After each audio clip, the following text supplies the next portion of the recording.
It's time to go to work. 400 miles in front of these drivers. Who will advance to round 2 in the chase for the Sprint Cup?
Guess we got a little off track, but love knows a way back through the storms and pouring rain.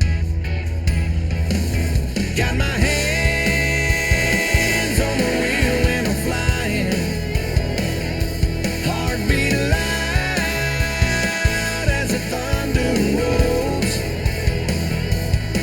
riding in on the stampede of lightning.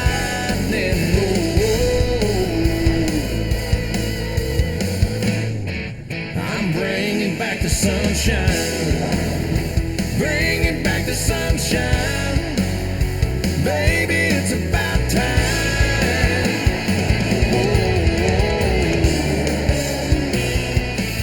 Bring it back.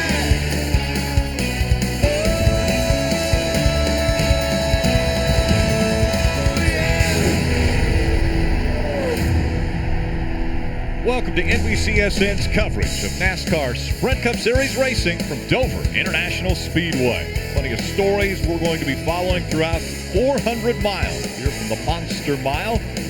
For a few of those, let's go trackside. Marty Snyder. Well, Rick, we've talked about the Martin Truex Jr. story. I talked to his crew chief, Cole Pern, a moment ago, and he said what happened was, just to clean up everything with the 78 car, the right rear quarter panel was bowed out a little bit. It did initially pass inspection. Then on a visual inspection by a NASCAR official, it did not look right. They sent them back through inspection where it did not pass. They had to work on that. Again, as Jeff Burton mentioned a moment ago, the only penalty is they will have to start from the back today. There will be no further penalties after this. Talked to Truex about it, and he said, I'm just going to race my hind end off from here, Kelly. No doubt, Jeff Gordon wants to win the championship in his final year of Sprint Cup racing, but first he needs to get through to the round of 12. Right now he's 10th in the chase standings, 12 points above the chase cutoff line. He did not look fast in practice yesterday, but he's got 5 wins here, including this time a year ago, Dave. Dale Earnhardt Jr. finished 25th last week. He cannot afford to have a bad day today. He's 1 point above the cut line, doesn't have to win, but he needs a strong day to advance to the next round, Mike. Pressure, it's something Kyle Busch has dealt with all season long, coming back from an injury just to become chase eligible. Pressure doesn't get any easier today. He's just 1 point out of the cutoff, very much on the bubble. But he said he knows it's not an easy slide into the next round, but feels confident if he just does what he normally does here in Dover, he'll be okay. Time now to get things started as we give the command to start engines. And now, for the most famous words in motorsports, please welcome actress and philanthropist, Rosie Perez. Dover, are you ready? Drivers, start your engine!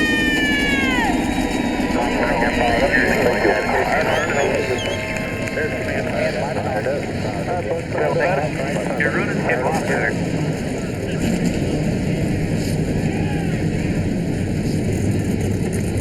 A lot of focus has to be paid to the guys on the bubble. Drivers right on that cut line. The top 12 advance. 4 will not have a shot at the end of the day.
NASCAR on NBCSN is brought to you by Sprint, proud sponsor of the NASCAR Sprint Cup Series, and by McDonald's. I'm loving it. Everybody's feeling the pressure. Everybody's really running all out all the time and not leaving anything on the table. It's Hamlin that will win at Chicagoland. I think you do whatever it takes. Kenseth will win at New Hampshire. You need to be on top of your game no matter what. 4 drivers, their championship hopes will be done. When you know that there's a chance you can get eliminated, you push a little bit harder and you try to get just a little bit more. You've got to make something happen. His back is against the wall. You know that your whole season is on the line right there, right now. Weather has been an issue this weekend. Only 40 minutes of on-track activity for the Sprint Cup Series prior to the green flag dropping today at Dover International Speedway. Want to take a look at the starting grid for today's race. It was set by points. That's why all of the chase drivers will be up front. Matt Kenseth won 4 of the last 8 races this season. He is very strong coming into this race. Row 2 is made up with Carl Edwards and Joey Logano, who has 3 wins in 2015. In row 3, we have 10-time winner at Dover, Jimmy Johnson, next to Ryan Newman, who has 3 Dover wins. 2 drivers that have won this race before. Kurt Busch won back in 2011. Brad Keselowski in 2012. Row 5, we have Martin Truex Jr. and Jeff Gordon making his final start here at Dover, but Martin Truex will have to go to the back of the field. Row 6, Jamie McMurray only 2 points above the bubble, and Dale Earnhardt Jr. only 1 point above the bubble. Back in row 7, Kyle Busch, two-time Dover winner, and 1 point below that bubble line, and Paul Menard in the same situation. The bottom 2 drivers in the chase make up row 8. Kevin Harvick and Clint Boyer both looking at victory lane as their best shot at moving forward. Row 9, we have guys that aren't in the chase but need to turn the year around. Casey Kane, Eric Almirola. Back in row 10, it's Kyle Larson starting 19th. He finished his Dover best, 3rd back in May. Row 11 is Austin Dillon and Casey Mears. Row 12 is A.J. Allmendinger, who normally runs well at Dover, and Danica Patrick. And back behind them in row 13, Tony Stewart. His last career win actually came here at Dover back in 2013. Row 14, we have Ricky Stenhouse and David Reagan. David Reagan, the last time here in May, had his best Dover finish. Row 15, we have Trevor Bayne and Justin Allgaier. Back in row 16, Cole Witt and David Gilliland. Row 17 is made up of Landon Castle and Brett Moffitt. Row 18, we have Alex Bowman starting next to Alex Kennedy. Back in 19, Matt DiBenedetto and Mike Lynette. Row 20 is Jeb Burton and Reed Sorensen. In row 21, Josh Wise, J.J. Yaley. And starting at the back of the field is Timmy Hill. And of course, Martin Truex Jr. is going to be joining him once the field rolls out onto the track because of the penalty that they incurred just before the start of this race. Today's aerial coverage provided by our partners at Smithfield Foods on this overcast day here in Dover, Delaware. Temperature trying to reach upwards of 60 degrees. It's been a little bit cooler. The precipitation has come and gone on and off as the drivers are now rolling off of pit road, getting ready to take a few pace laps before the green flag flies. A very difficult racetrack. 1 mile concrete. The banking, 24 degrees. So you've got a lot to lean on as they go through turns 1 and 2 and 3 and 4. There'll be a competition caution at lap 40 because of all of the rain and the lack of track time.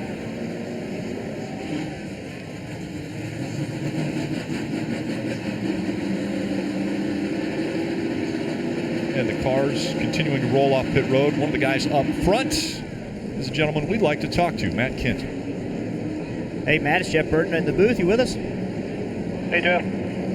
All right, bud, you guys won last week, which automatically advanced you into the next round. How does that affect what you guys got to get done today? Well, for me, it doesn't really change anything. I mean, these are all big races. We certainly want to keep any kind of momentum that we have. We want to be competitive on the racetrack, competitive on pit road, with everything we do. So, for me, no different. I love coming to Dover, and hopefully we can keep our Dollar General Camry somewhere here toward the front and be in the mix at the end. So you say you love coming to Dover. Not many drivers say that. Tell us why you do love it. Well, it is kind of feast or famine. I've always enjoyed the track. It's so unique. It's totally unlike any other track we go to on the circuit. It's real fast, high banks. You can attack it, and it's not very forgiving. So it's a challenge, but I think that's what makes it fun. All right, bud. Good luck to you and your team. Have a good day. Thank you. Matt Kenseth will start number 1. Just in front of that front row is the 2016 Toyota Camry XSE. It's the official pace car of Dover International Speedway. We ride along with a few different drivers. Eric Almirola will be carrying the Nathan's famous hot dogs in-car camera. He will start 18th today. Clint Boyer with the 5-hour Energy on board starts in row 8 in that 16th position.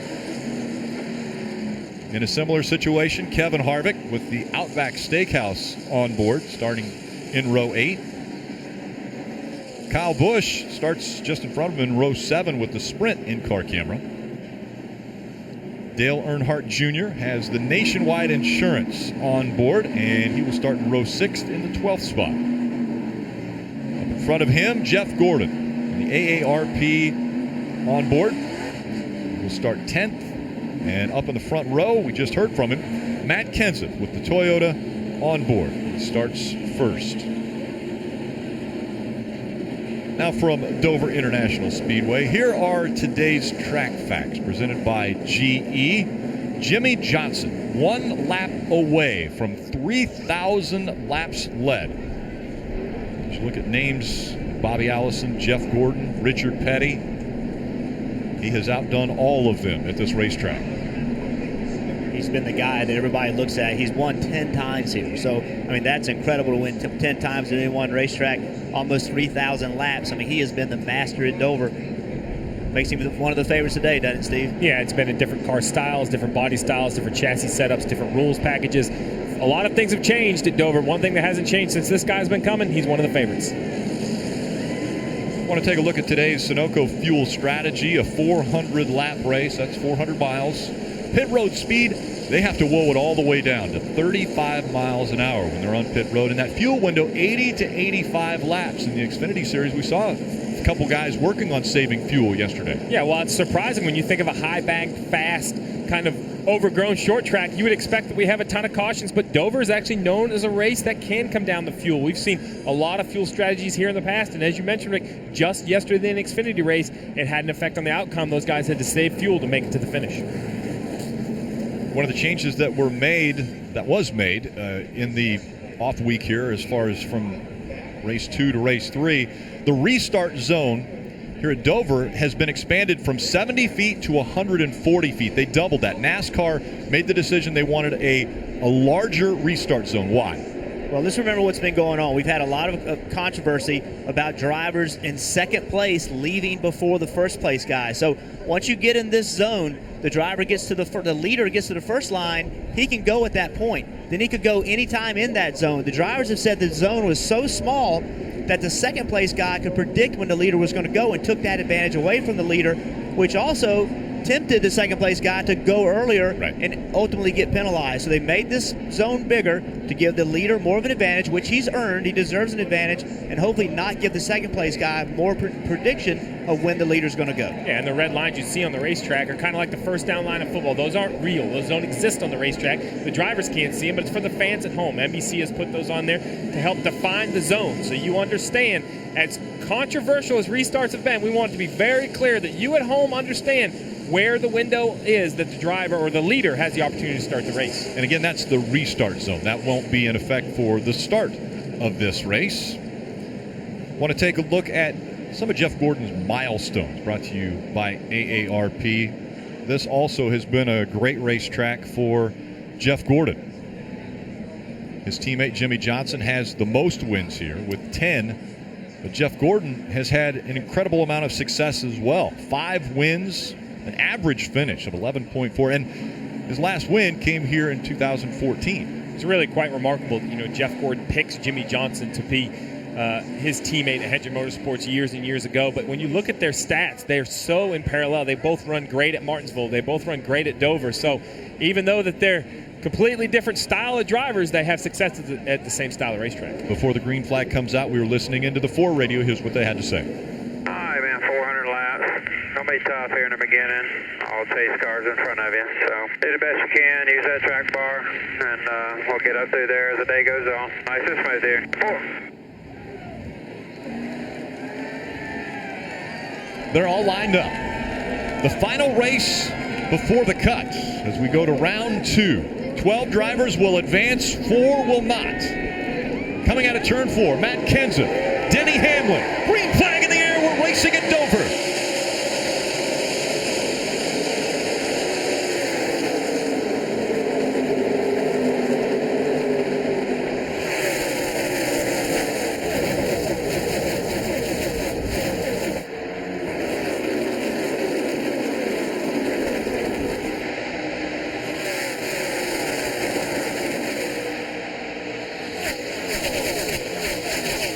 And immediately at the drop of the green flag, you get a sense of the speed at this 1-mile track.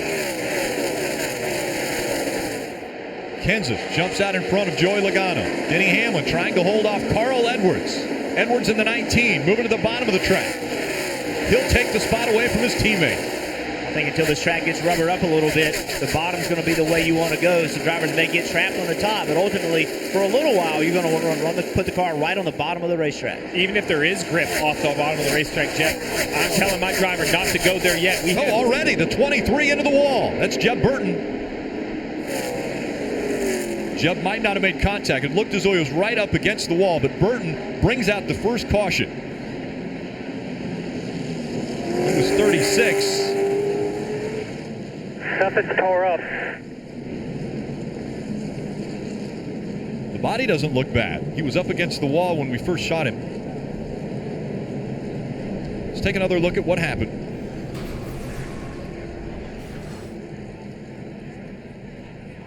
Right in front of Martin Truex Jr. had to go to the tail of the field. Looks like the 23 of Jeff Burton and the 32 of Josh Wise just get into each other, getting into turn one. It ends up, the 23 does a great job not getting into the wall. Really, like you said, very little damage. So pit road is open. The competition caution, again, is going to come at lap 40. They won't be able to add fuel until that lap 40 competition caution, but drivers can come to pit road and make adjustments to the cars. Yeah, and as I was saying right before this caution came out, this green racetrack, there's very little rubber on it. You see how clean it is. These drivers have to be a little concerned just about tire wear. Not that it's a major concern, but Goodyear brings a great tire to Dover. But Dover can be hard on tires. You're going to have to watch that early in this race. Already aggressive driving. Jeb Burton brings out caution number one.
And getting ready for our first restart. It'll be Matt Kenseth and Joey Logano. Kenseth has chose the outside, Logano on the inside. As they come up to the NBC restart zone, those red lines superimposed on the racetrack. It's Matt Kenseth who will restart this race. Green flag back in the air.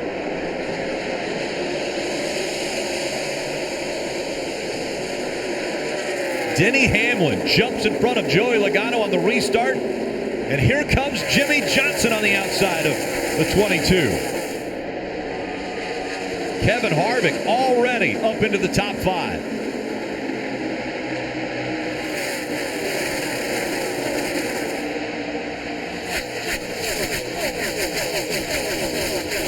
Harvick 23 points back when the race started of the cut line. The drivers he's racing against, Dale Earnhardt Jr., Jamie McMurray, Kevin Harvick, not in a must-win situation, but has to have a good finish if he wants to advance into the second round.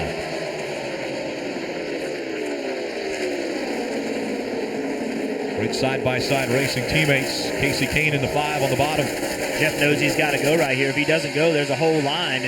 The outside may not be as good as the bottom right now, but you've got to race hard. You got to give 100%. If he doesn't clear that 5 car, if the 5 car clears him, you could have 5, 6, 7 cars get by you. So Jeff Gordon did a really good job, ended up clearing the 5 at Casey Kane. Top of the screen, you're going to see chase points as they're running on the track. The points, and that's to the cut line. Earnhardt Jr. currently 1 point behind the cut line. We're seeing now the 18, Kyle Busch working by Casey Kane. And that's how quick it's going to change all day long, Rick. When the points are this tight, every point, every position is 1 point. So anytime someone passes one, that's a point gained by someone, a point lost by another chaser. Kevin Harvick really, though, has made an impressive run to start this race. Started all the way back in the 15th position. Right here, he's battling Joey Logano for the 4th spot. Logano high up the track, and already we're starting to see a little bit of black, a little bit of tire rubber put down into this track. Right at the outside of the lower groove.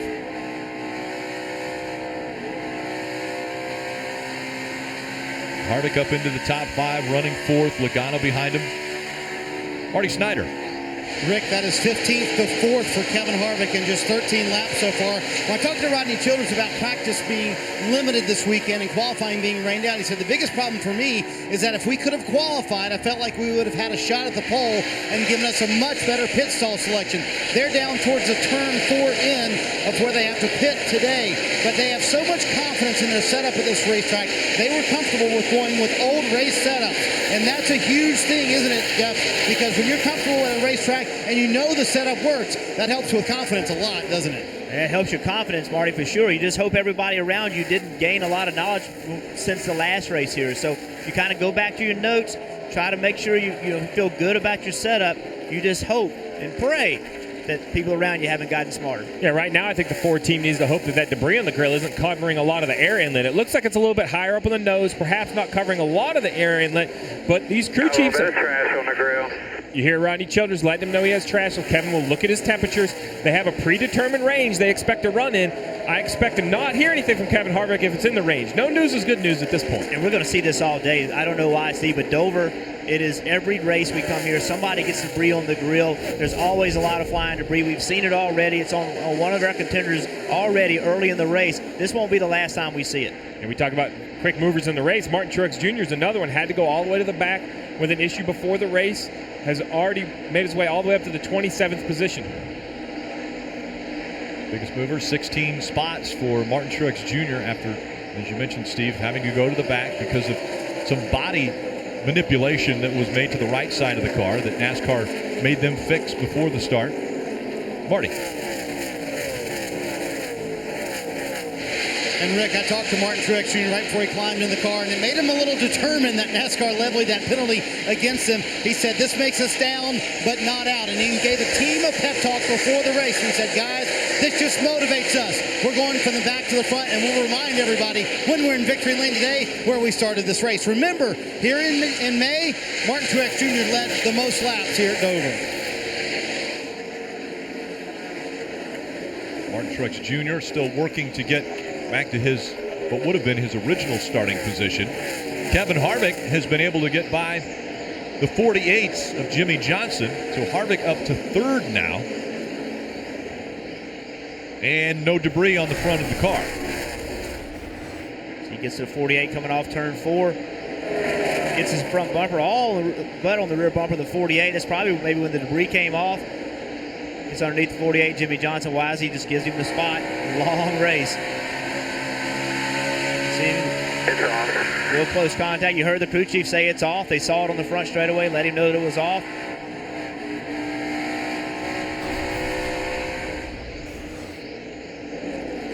And now closing the gap on Denny Hamlin. Multiple lines here at Dover. We're seeing Kevin Harvick start to go to the high line as he'll get by the 11 and take second. Think about this charge that Kevin Harvick's made. They've come into the race knowing they have to win this race unless a strange set of circumstances happen. They feel like they have to win this race if they're going to advance to the next round. 21 laps. He's already driven up to second. These guys are going to be hard to beat. We didn't have a lot of practice to show everyone's hand. Everybody was in a real rush. 2 short practices, only about 40 or 45 minutes total.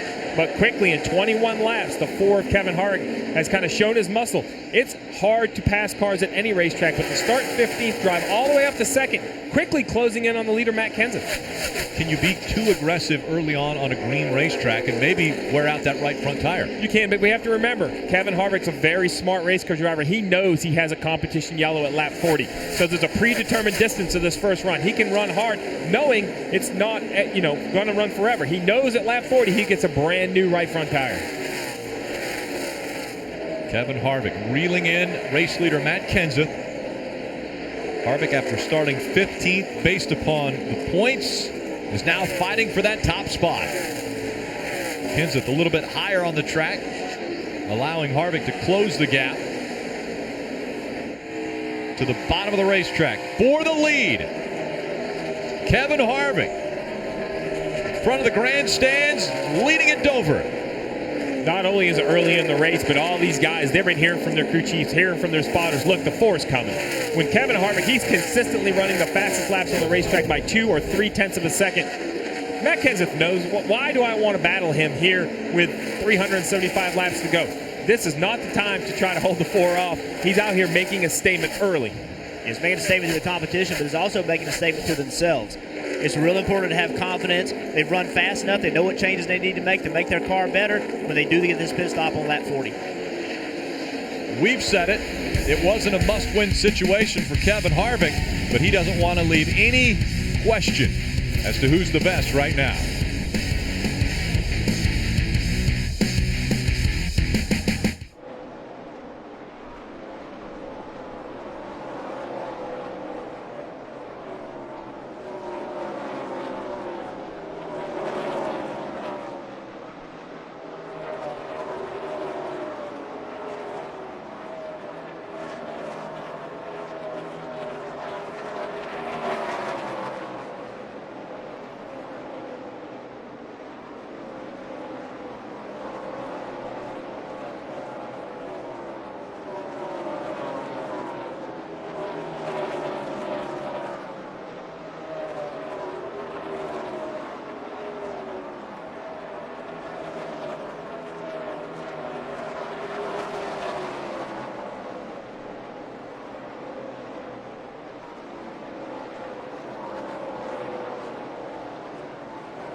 Welcome back to the AAA 400 NASCAR Chase app. It's the ultimate way to support your driver during the chase for the Sprint Cup. Customize your favorite driver's nation flag. Get help filling out your chase grid. Much more. Download it today in the Apple App Store, Google Play, or via NASCAR.com/chase.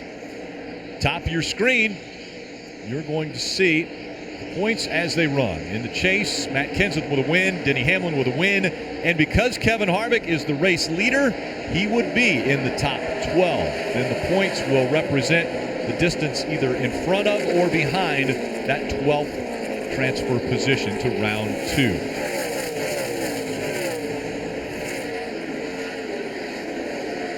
Truex Jr., Earnhardt Jr., Paul Menard, Clint Boyer. That's the distance they are from being in the top 12. For more updates on the guys on the track, we start with Mike Massaro. And we'll pick it up with Matt Kenseth, the guy who won last week's race in New Hampshire. What's the value to a victory in round 1? Well, your team can pretty much relax. That was the attitude that I picked up in the 20 camp this morning. Speaking with crew chief Jason Ratcliffe, I said, look, it seems like you can run this race pressure-free. He agreed, but he said, I remember a year ago when we didn't have a win. We had to try to advance in these cutoffs. He remembers all you could do was points race. He didn't feel like he could race it all. He's so happy he doesn't have to go through that today, Marty. Mike saying for his teammate Denny Hamlin, who won at Chicago to advance himself to round 2. He's currently in 3rd. When we were here in May, Denny led 118 laps, but finished 21st. I asked Dave Rogers this morning what happened in the May race. He said the car got so tight and we couldn't get it out of it because the track completely changed during the race. So what did they do today? They started the car extremely loose, thinking the track will eventually come to him. And that's the case. Hamlin radioed in a minute ago and said the car is wildly loose. Kelly? Because of the rain this weekend, there were only 2 short cup practices, and Jeff Gordon really struggled in both of them. He was more than a second off the pace of the leaders. I talked to his crew chief, Alan Gustafson, who told me today he was a little bit confused why they were so far off the mark, but they made a lot of small tweaks to help address their struggles. They really didn't know what they'd have for the race until they got on track. Well, right now, Jeff Gordon said the car's pretty decent, although he's loose getting in and tight landing through the center. Right now, he's 8th in the chase standings, Dave. Kelly, as they run, Junior out, not advancing. Crew Chief Greg Ives told me this morning we have to do what we've been doing, run in the top 5 and make the car better all day. Right now, they need to make the car better. Pit stops coming up. Junior's car is a little tight, Rick. Thank you, Dave. And we are approximately a lap away from the competition caution. NASCAR has told them approximately lap 40 would be the competition caution where the teams are going to be able to work on these cars. They will be able to add fuel when that caution comes out. And Kevin Harvick just crossing the start-finish line. He's your race leader. Kenseth running 2nd, Hamlin 3rd, Johnson and Logano the top 5. And once everyone has crossed the start-finish line, we would expect that NASCAR will then throw out the yellow flag and let them know that the competition caution is out. Again, it's because of limited amount of time on the track because of rain over the weekend. So they want to make sure that drivers, teams get an accurate look at the tire wear. And there's that competition caution. So now they'll all fall in behind the Toyota Camry pace car and slow down to pit road speed. Again, 35 miles an hour is the speed that they will have to go on pit road. The 51 is going to receive the free pass. There were 28 on the lead lap. 51 of Justin Allgaier will receive the free pass, be on the lead lap. Especially with the short practice this weekend, I would expect all these front runners, really everyone in the field, to take 4 tires because the green racetrack didn't have a lot of rubber down, and probably bigger than normal adjustments perhaps. These crew chiefs need to build some adjustability in their car, have a plan that perhaps it doesn't drive as well as they want, because with only 45 minutes of practice, they didn't have a lot of time to work on it. 28 cars on the lead lap. There's 28 cars on this tight pit road. Be careful, don't get you run over. And Denny Hamlin comes in from 3rd. He is that very first pit stall on pit road. You see him coming to a stall right there, top left of your screen. His car was loose, as we mentioned. You're going to see an air pressure adjustment for Denny Hamlin and his team. Kevin Harvick said the car stayed with him the entire run. Got a little free there at the end, but not bad. They cleaned the grill and make no changes. And Jimmy Johnson said the car just had no grip towards the end of the run. Started free and stayed free for much of the run. Mike? Matt Kenseth has been pretty happy with his race car. In fact, he's led 23 laps today. Still, they're going to make a chassis adjustment, a wedge adjustment on the left side. Right side tires have already been changed. A 4-tire change for Kenseth and Sunoco Race Fuel as they complete their stop down here on pit road and get beaten off pit road. Let's look at the Geico race off of pit road.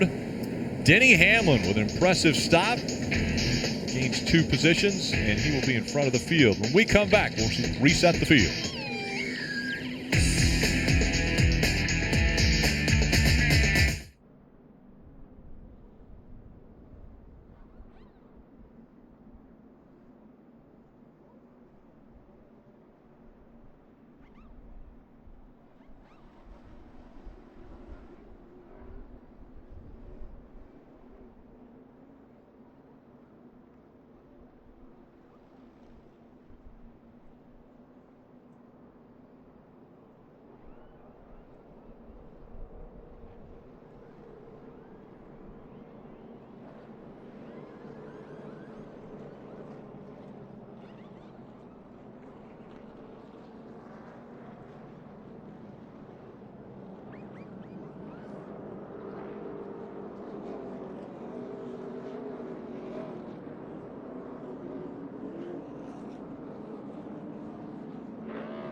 NASCAR on NBCSN is brought to you by Nationwide, introducing Plenty, a new way we put members first, and by AARP, real possibilities. Mentioned Denny Hamlin came off of pit road first. Well, he came onto pit road too fast. Take a look at how he entered pit road. Yeah, Denny Hamlin has the first pit stall, pit box 43. So as they approach that yellow line, you see he takes a hard left, enters his pit stall. Now, while he can drive up to the door of Matt Kenseth, as long as he doesn't break the plane of that car, it was obvious, it seemed obvious by that visual, he was going at quite a higher rate of speed than the 20, and NASCAR used the timing lines to say the 11 was too fast entering, as well as the 48 of Jimmy Johnson, who actually took the opportunity to come back down pit road a second time, make some more small adjustments. The ramifications for Jimmy Johnson a lot bigger than Denny Hamlin. Hamlin's already won. He's advancing to round 2. Through the restart zone, and we're back to racing.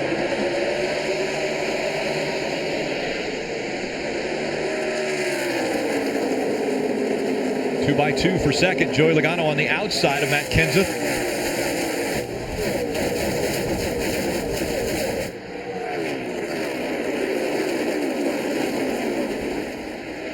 Interesting how all of the rubber that's put down under a caution will get picked right back up again when these cars go so much slower. So the track almost gets a lot lighter right after a caution comes out, and then they'll have to build that rubber back up again.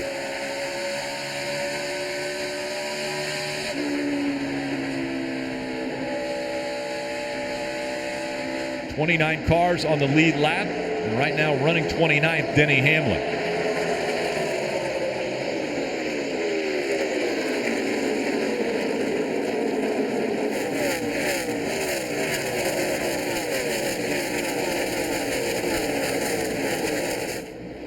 Brad Keselowski in the 2 car.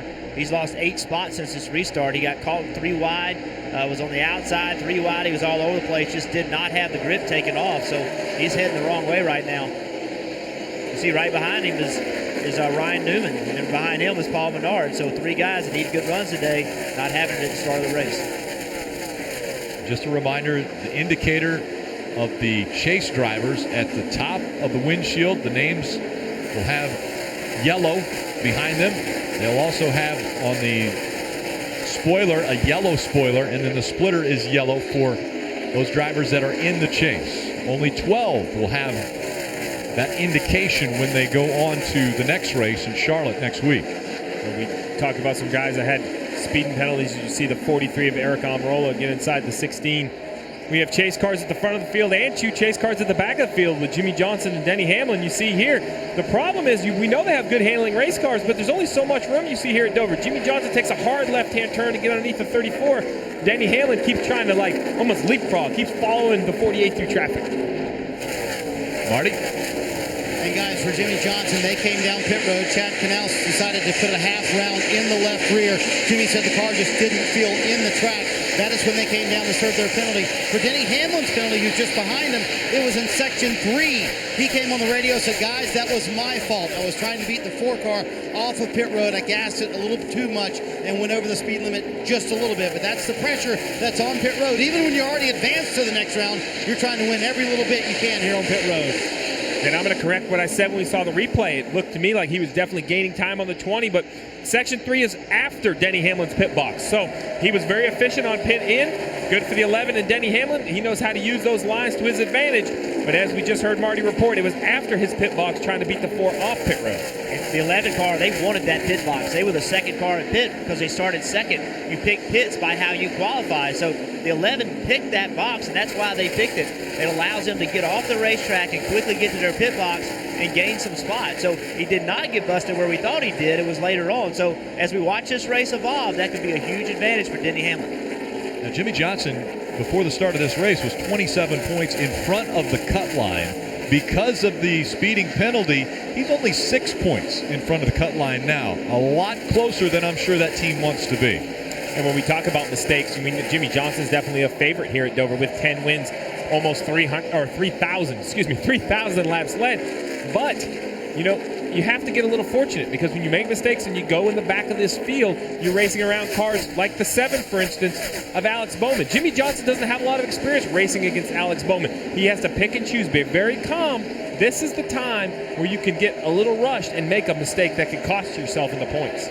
This is a long race. 400 laps here, Steve, lasts forever. It's a grueling race physically, emotionally. This is a very tough race. You have to know when to push and when to be reserved. And even though you are in the back, you got to push, you got to be aggressive. But listen, there's still a lot of laps left. Don't take yourself out of a chance. Just plug, just keep going, at one lap at a time, one car at a time. To think, we used to run 500 here. 400 is long. 500 is even. They're long races. You see here on board though how much the back of the 22 kind of bounced into the corner. Kyle Busch with a nice, really powerful move to go around the outside of Joey Logano. And that is for second. Kyle Busch up to the second spot. Kevin Harvick still out front. Joey Logano back to third. Matt Kenseth fourth. Carl Edwards in the top 5. Then it's Jeff Gordon, Kurt Busch, Jamie McMurray, Dale Earnhardt Jr., and Kyle Larson. Larson, the first non-chaser in the top 10. Mike. And Rick, Joey Logano comes into this race with a pretty healthy cushion in this round in terms of advancing. It looks like he's in pretty good shape. His crew chief, Todd Gordon, though, told me this morning, he said, it doesn't matter.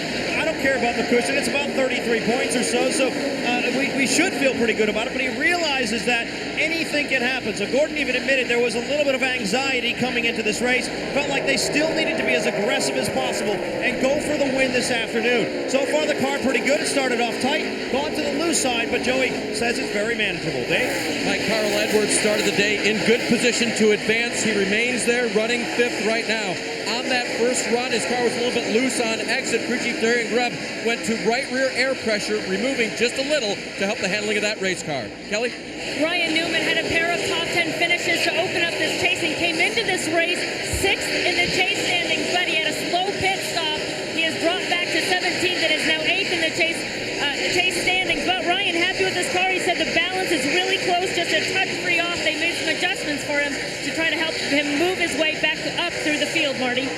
Kelly Colburn told me this morning this is the section of the chase he was the most worried about. The two racetracks he was most worried about were Chicago and New Hampshire. He thought they would be very good here at Dover. He had no idea, though, that because of an inspection penalty, they would have to start last on the field today for Martin Truex Jr. He's gone from 43rd to 18th now, and as of this moment, he's the last man inside of round 2 by just 3 points. That's how close things are. They know where they are in the championship situation. Chassis-wise, Truex said his car was a little tight at the end of that run. They made an air pressure and wedge adjustment on the last stop. Dave? Mike, Brad Keselowski fell from 11th to 16th since the restart. He kind of got shuffled on that inside line, which is not the preferred line to start on. And then he started complaining about the temperatures in his race car. Then when he got in clean air, he said the temps are coming back down. So bit of a scare to start for Keselowski, but he seems to be recovering.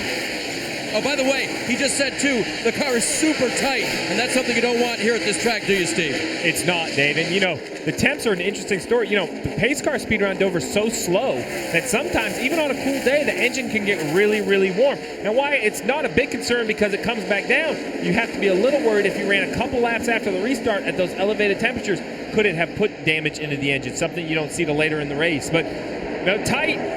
Here's the problem. You don't want to be loose either. You don't want to have an ill-handling car at Dover because it's the monster mile for a reason. If you're tight, you're going to burn the right front off. If you're loose, you're going to burn the right rear off. There's just not much, Jeff, as a driver, it seems like they can do to save the tires if the car isn't handling well. Yeah, it's just so frustrating. You're back there running in 16th. You know you need to be running better. You're already tight. Historically, this track doesn't get looser. Historically, it'll get tighter. So you start to feel like you have to make really big adjustments. If not, you could be really tight before the end of the race.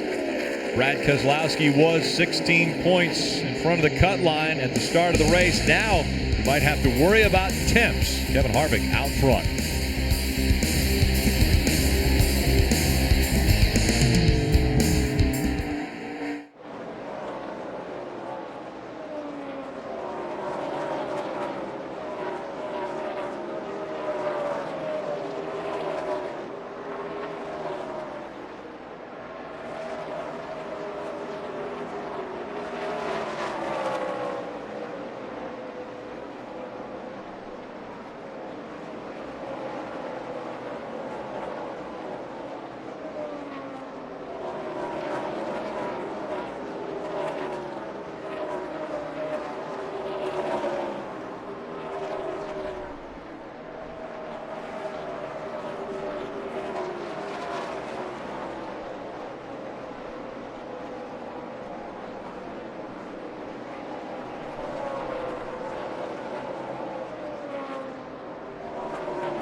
Today's aerial coverage provided by our partners at Smithfield Foods.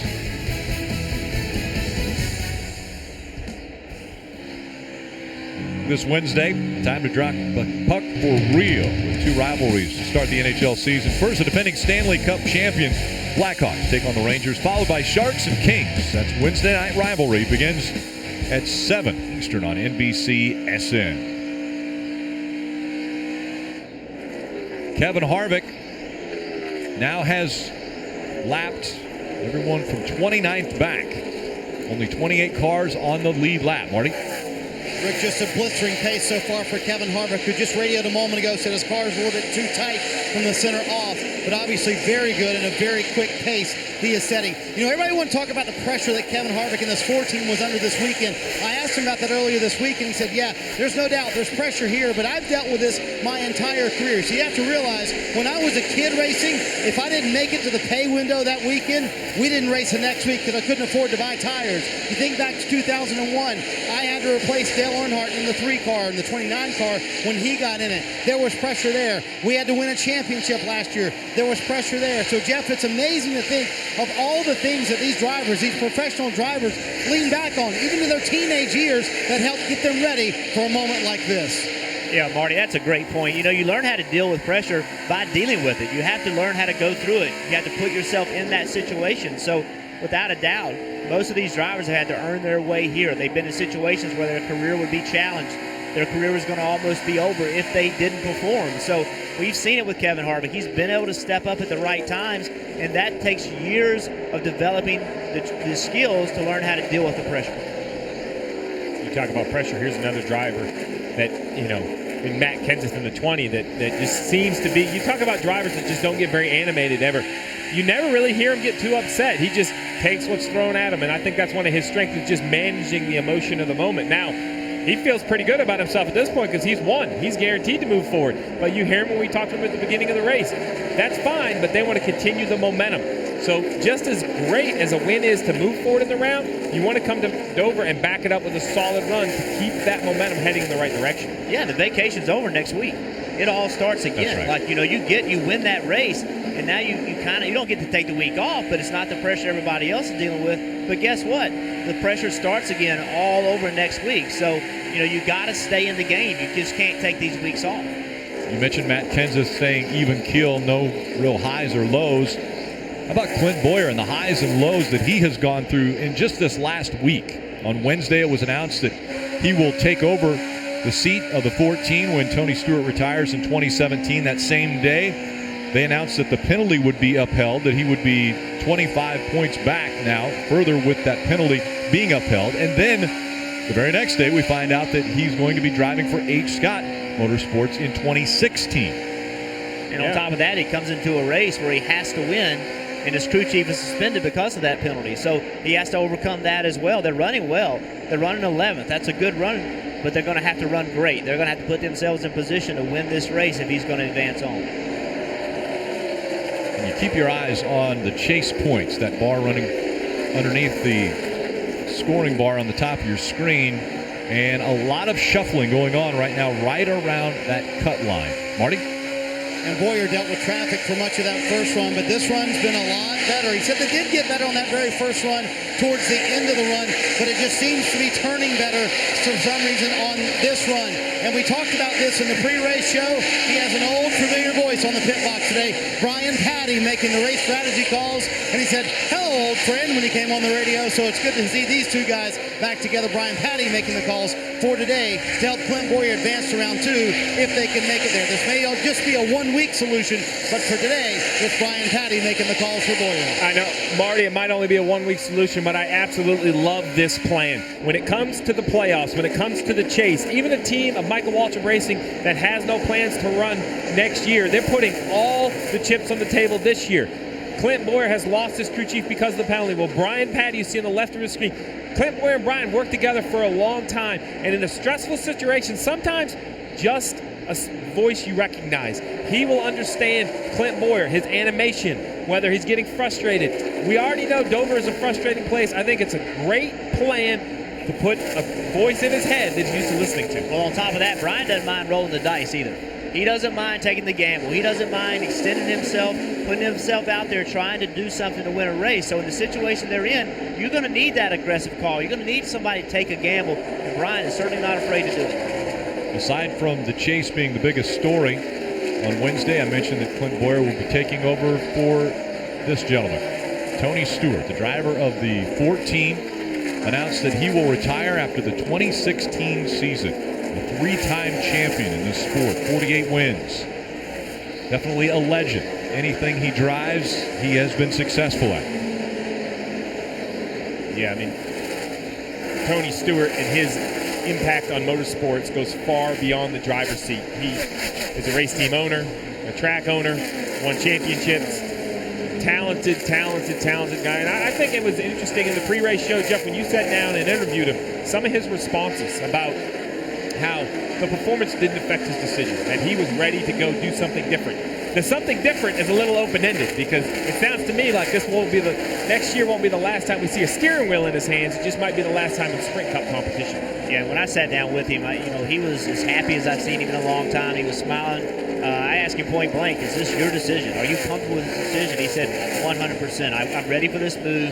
I want to enter the next phase of my life. And the other thing he just kept reinforcing with me is that, hey, I'm going to win next year. I want to win the Daytona 500. I want to win the Southern 500. Those are two races I've never won, and that means a great deal to me. So I think we're going to see Tony Stewart in his last year. We're going to see him giving 100% to try to get those wins that he doesn't have yet. The penalty to Denny Hamlin has put him a lap down because of the speed and the pace that Kevin Harvick is setting at Dover International Speedway.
Welcome back to Dover as we look at the Sprint's biggest mover, Martin Truex Jr. since the restart has moved up 27 spots. Stop in at Sprint, cut your rate plan in half. Just bring in your Verizon or AT&T wireless bill and turn in your old phone. 27 spots for Martin Truex Jr. A big move for him. Kevin Harvick making some big moves as well, putting guys a lap down that he's competing against for potentially spots in round two. Absolutely, but when you're as dominant as Kevin Harvick, you end up looking at the leader lap after lap after lap, and something that both Jeff Burton and I noticed about the leader's car, the 4 car, is the right side skirt has a little flare to it right now. We talked at the top of the show how the 78 had that issue pre-race and had to go back to inspection. Well, here's the 4 rolling off from pit road. The side skirt is perfectly straight. nothing wrong with it. Everything looks great. So we wanted to look what would happen. So we went to lap 11. This car hasn't been down pit road, Jeff, and now it looks like it does now. So what we're seeing here is we see the 4 car now is flared out, but that's all because of on-track damage. The car could have traveled. He could have gotten into somebody. That's not something NASCAR is going to worry about. All this happened while he was on the racetrack before he came to pit road for the caution. So there's no penalty. There's nothing to have to deal with here. It's a huge difference from what we saw at the start of the race. The rule is you cannot intentionally manipulate the air. You cannot pull that side skirt out on the pit stop. You can't pull out the door. But what happens on the racetrack happens on the racetrack. That's something that NASCAR is always allowed because you can't police whether 2 cars bang and the door gets flared out, whether it hits the racetrack and a side skirt gets flared out. That we want to be clear about. That is a non-intentional issue. No big deal, no harm, no foul. How did it happen? It was lap 11. Nobody could have touched that piece of metal on that car. Somebody touched it. Miles the Monster touched it. Because when you go down to the track here, with all this vertical load, these cars travel. You see right here the right side of the car, how close it is to the racetrack. All it takes is one time, entering the corner a little bit different. That side skirt is plastic most everywhere, but back by the tailpipes because of the heat. Right. You can't run plastic, it'll melt. So you have a metal side skirt. Every team in the garage does it. Well, that skirt hits, it flares out a little bit. And the other thing that makes it look worse, let's be honest, it's a white side skirt, which makes it visually look worse. If you look up and down through the field, his is definitely not the only one that looks that way. His is just the fastest that looks that way. That's right, and I think that's the main reason that everybody's looking at the 4 cars because he's leading the race. He's dominating. He's up by 5 seconds. So everybody's like, well, he must have some kind of advantage. Well, the fact of the matter is there's a lot of cars out here that have that kind of damage, especially at Dover. The cars travel so much. We see this. This isn't the only car that we'll see this with today. It wasn't done on purpose. You could see it before. Before the race started, you can see they didn't get to it before a pit stop. This is just simple racing stuff. Fastest car on the track is Kevin Harvick. 5 seconds behind Kevin Harvick is second place Kyle Busch. Mike? And that 5-second gap is not lost on Kyle either. He came over the radio not too long ago, Rick, and said, man, that 4 car is really stuck to the racetrack. Now, the 18 team came into this just 1 point back on the bubble, but very confident. Crew Chief Adam Stevens said, hey, let's just do what we normally do, and we will be fine. Guys? 48 on pit road. Yeah, this is at lap 104. This is well before you could see they have an issue. Marty. Well, he's here on pit road, and they are underneath the back of the car. We'll have to figure out exactly what is going on. And Jack Canals has asked for more crew members to go underneath the back of the car for Jimmy Johnson, trying to diagnose what is wrong with this 48 car. We'll let them evaluate. We'll get back to you in a second. Well, Marty, it looks to me like the right rear tire right here as Jimmy Johnson rolls off. You see how shiny that is right there. That could be a couple things. Either the right rear hub has gone bad, or another issue is there's seals inside the housing that keeps the gear oil, keeps the rear gear cool. If those seals fail and you go in a circle, guess where all the grease goes? To the right side of the race car, fills the hub, covers the wheel. Are we going to the garage, Cliff? That's good. Yeah, he's going to the garage. He's going to the garage. Remember, Jimmy Johnson's 5th in points, 27 points ahead of the cut line. This could be huge. This could be a non-advance to round 2 situation for the 48 team. And a 10-time winner out of the race now. That opens the door for someone else. That's what happens. We talked about small mechanical issues you can't afford to have. This is one. That seal is probably a $15 or a $20 seal. If that fails, then the oil in the gear slings to the right of the housing. It's just a tube. Fills the rear hub full of oil, washes all the important grease out. Next thing you know, yeah, you're on pit road, and this is going to be a lengthy repair, at least 15, 20, 30 laps. And this pit road, keep in mind, where they were pitted is on the turn 4 side of pit road. Before you see nobody's at the car. There's only 2 guys at the car yet. All the pit crew is all the way down at the end of pit road. They have to run the length of pit road to get to the garage, so it's going to be a while before anybody can start working on this car. And we're watching the pit crew run down pit road. As you mentioned, there they are on the right side of your screen. They will try to make it over and get to work on that 48 car as soon as they can. But huge chase implications for Jimmy Johnson. And I think Jeff brought up a great point. It's not just for Jimmy Johnson. If you're Kevin Harvick, you had to circle Jimmy Johnson as one of your biggest competitors here at Dover. While he had a pit penalty and he was kind of behind and recovering from it, this is not a sigh of relief, but that's got to help his odds at winning today. And again, he doesn't have to win, but a great finish for Kevin Harvick would put him into round 2. And we just saw as they're running, Jimmy Johnson is below the cut line. When it comes to points, so Jimmy Johnson title hopes could be out the window. Dover.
Back at Dover, caution for debris. Kevin Harvick pitting with a 5-second lead. He said his car was a little bit tight, half round in the left rear. Rodney Childers also asked the guys to kick in that left rear side skirt, right rear side skirt. Mike? Joey Logano saying he's loose everywhere on this racetrack, just not where he wants the balance to be. There's going to be a 4-tire change there and an air pressure adjustment. Meanwhile, Kyle Busch on pit road. He's been extremely happy with his race car. 4-tire change there. Matt Kenseth, who has led 23 laps today, they'll make a 4-tire change. Also an air pressure adjustment. He's been pretty happy with the balance of his race car too.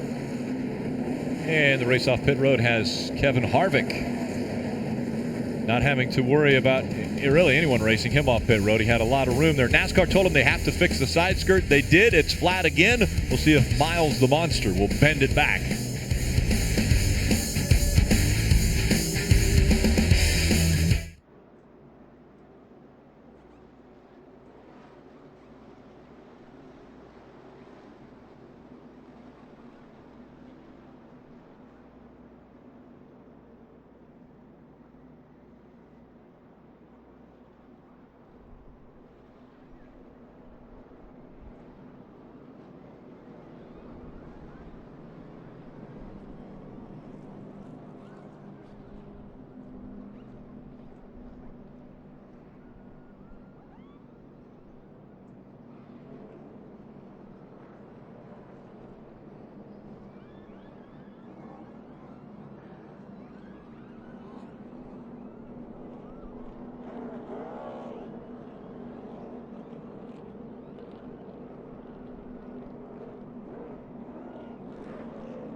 Welcome back to the AAA 400. Get the ultimate pass to every moment of today's NASCAR Sprint Cup Series race with Race Buddy, right along with different drivers through multiple HD feeds, and follow the race action with a live leaderboard. Tune in at NASCAR.com/Race Buddy. Kevin Harvick and that team doing some impressive work on pit road, Marty. Well, impressive work because they've kept the car out front all day long, number one. But number two, we talked about that right rear side skirt hanging out. They actually had that happen on the track. Nothing they did here on pit road, as we mentioned. And Mike Morneau, the rear tire carrier, there you see him kick it in right there. Kicked in that side skirt per the request, as we said, during the pit stop of Rodney Childers, just to make sure that everything is good there on the 4-car, no questions. Dave? Marty Dale Earnhardt Jr. pitted in the 7th position. They made a 4-tire change and adjustments for a car that was too tight. But when they left, they believed that the left rear lug nuts were not all tight, so he came back down pit road, gave up his track position. That's ironic because they have a new front tire changer, and Scott Brzezowski came over from the 24 car, but it was the rear they had trouble with here, and he'll have to go back to, I think there are like 19 cars in the lead lap, Rick.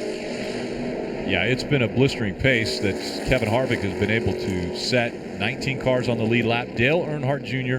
will be running 19th for the restart. Free pass went to the 31 of Ryan Newman. He was a lap down, but got that lap back with the free pass. And Dale Earnhardt Jr. lost 10 points because he had to come back down to pit road to fix that left rear tire. Yeah, that's a big penalty. 10 points could be a lot. Now he's going to see if he can get back through traffic cleanly. But the 4, I'm a little surprised. I feel that damage happened on the racetrack. Normally that's not something you're asked to fix. A little surprised NASCAR asked him to fix it. Into the NBC restart zone. Kevin Harvick on the outside. Kyle Busch on the inside. We're back to racing.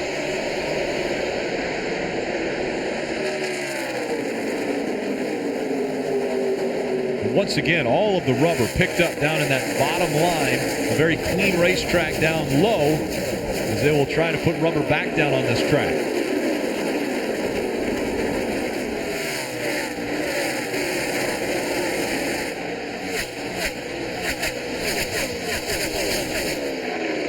Clint Boyer coming in 16th in the points, fighting for one of the 12 spots as they move to round 2 of the chase for the Sprint Cup.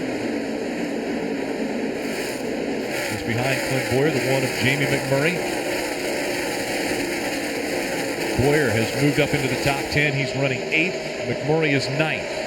And this is the trouble with them having to come back in with the 88 and pit, is that they have to start at the back of the line because they pitted after the guys that were a lap down. So they have to fight their way all the way back through everybody. They didn't get to line up behind the lead lap cars. They had to go to the tail end of the line. So the 88 is in the middle of the mess that you don't want to be in, along with a 31, and 31's behind him. Both of them trying to get through. They can't afford to get in an accident right here. If they do, their chase hopes will be gone. And they continue to work on the 48s. Mike, what are they doing now? Well, lots of work going down on the 48, as you might imagine. As you had speculated a little bit, lots of grease covering this race car. So the team went to work trying to diagnose exactly what went wrong. They don't know exactly what did fail. However, they're not taking any chances. They're replacing the entire rear end assembly here. They've already disassembled what was in there originally, and they've mounted the new rear end assembly and just trying to make sure that that is adjusted properly before everything is bolted on that race car and they're ready to go back out on the racetrack. But like we had suggested, they are losing a significant amount of track time and several laps here while they're in the garage. Yeah, Mike, the unfortunate part is if it is a seal inside that housing or a gear that did break, between the metal that's probably in that housing for the broken gear, that seal is not a quick repair. Definitely the best way to do it sometime is to swap the entire component. But the biggest problem, Rick, is 42 other cars are still on the racetrack.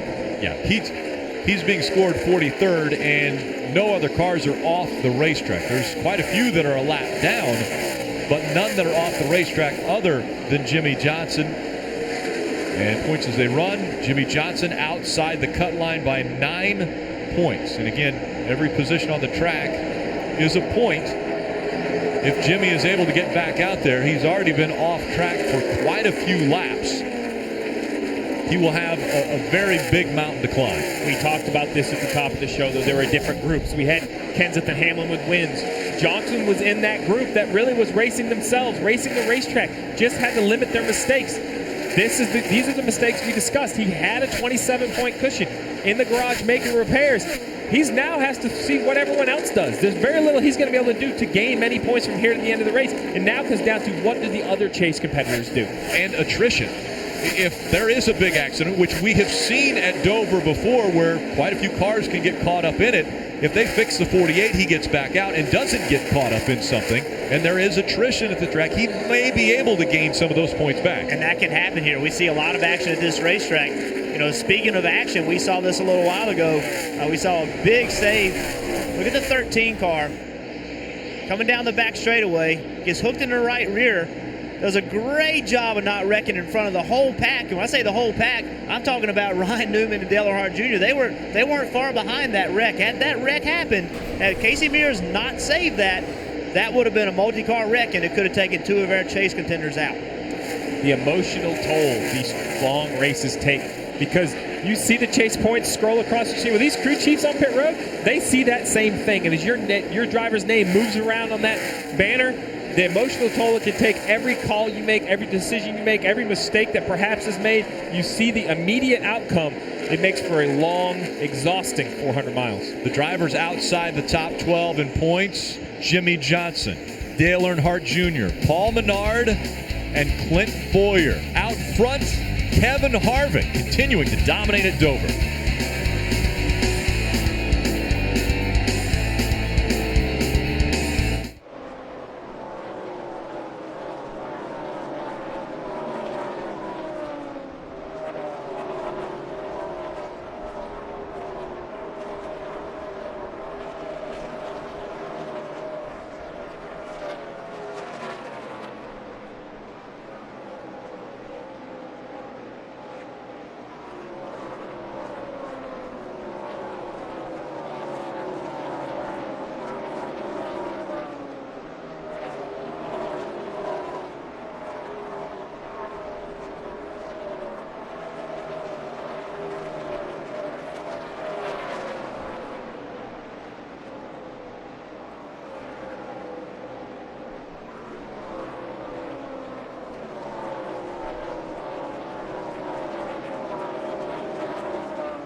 Sunday night is football night. This week live from New Orleans, Jason Witten and the 2-1 Cowboys face Marcus Colston and the 0-3 Saints. Bob Costas, Dan Patrick host Football Night in America. Coverage beginning at 7 Eastern, 4 Pacific only on NBC. And Drew Brees expected to start after missing the last game. Let's take a look at the Toyota driver update. Kyle Busch, Carl Edwards, Matt Kenseth, Clint Bowyer, Denny Hamlin.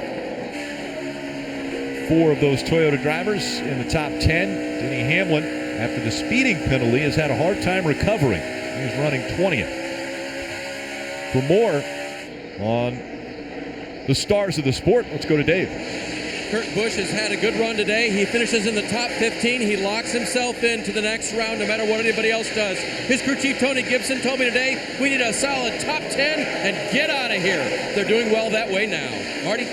Dave Colpern and Martin Truex Jr. were so excited for the next section of the chase, and why not? They led the most laps here in May. Coming up next is Charlotte. They led the most laps there in May. After that is Kansas, and guess what? They led the most laps there in May. Had their hot streak in the early summer, and they're visiting all those tracks again. They're very excited for the next round if they can get there. Remember, Truex started last today. He's worked his way back up through the field, still struggling with a little bit of a tight race car. Rick? And the 48 is rolling once again. We'll see if they have made the correct repairs to that 48 to get him on track. Situation now, Rick, is they've done a great job of being very, very efficient. Now they're 36 laps behind. Now it's almost run the rest of the race and sit and wait. Now you have to see what everyone else does. You said it. What's the attrition rate? Who does what? Right now, Kevin Harvick is the race leader. If he wins the race, it changes the chase. There are 1,000 different opportunities for this to move around. All they can do now is continue on and finish the rest of the laps. And don't make a bad situation worse. Don't get in a wreck. Don't make a mistake. Don't do something that's going to further jeopardize you. You've got to have some help. Don't give your competition some help. Take advantage of that help if it comes. Don't do anything that's going to help your competition. Jimmy Johnson 7 points behind the cut line. You see that on the top of the screen. Chase points. Dale Earnhardt Jr. 8 points or positions behind that cut line. Paul Menard 13, Clint Boyer 36. Jimmy Johnson and the 48 team, as you mentioned, need to continue on this race. If it gets to the point where there are 37 laps to go in this race and there haven't been 7 cars or more fall off or get involved in an accident, they won't be able to get enough points because they will finish too far back. But there's a lot of Chase drivers still out there running that could potentially have issues. At this point, they have to work on their car. Just yesterday, Austin Dillon had an issue in the Xfinity race, had a right front tire go down. They went in the garage, they repaired it. He made up 8 or 9 points just coming back on the racetrack. That's what this 48 has to focus on. Chad Knaus, you saw him running back to the pit box. Listen, there's a reason he's won 6 championships. He understands what's ahead of him. He could be crushed by this mechanical issue they have, but we're going to worry about that when the race is over. Right now, we just have to manage the rest of the race. Do the best they can. They know that the win is not attainable today, but they've got to have a good finish, at least continue on down the track. Kelly? Jimmy Johnson's teammate Jeff Gordon won this race a year ago. He called it a really memorable win because he had a lot of friends and family here, but it was a very similar situation. He did not need the win to move on to the next round of the chase, but they just really needed a solid day. But he did say getting the win did a lot for their momentum and confidence headed into the next round. He said they do a lot for the championship hopes as well. Right now, Jeff Gordon saying he just can't really get his car to change direction just after landing. Right now he's running 12th on track, which has him 8th in the chase standings, Mike. Well, Kelly, coming into the day, Paul Menard was on the bubble, just 1 point shy of the cutoff. So I asked his crew chief, Justin Alexander, how exactly do you approach today's race? He said, well, on a scale of 1 to 10, with 10 being the most aggressive, 1 being conservative, we should be about a 7. Unfortunately, the car has not allowed Paul to be as aggressive as he would like. It started off plowing, then went to loose, and it's been a handful ever since. They've adjusted on it, but they've got a long way to go before they give Paul the feel he really needs to get on that wheel.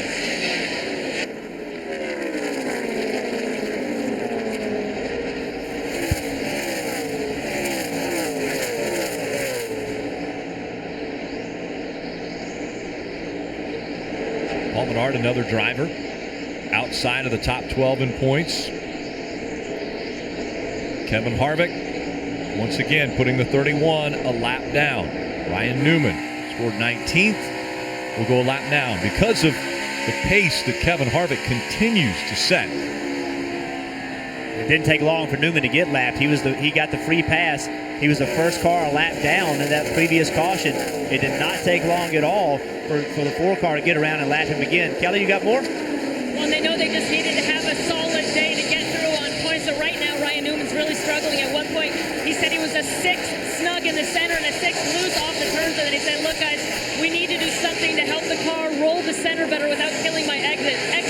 I'm just really struggling out here. Look how dark this racetrack has gotten. Only 32 green flag laps since the restart.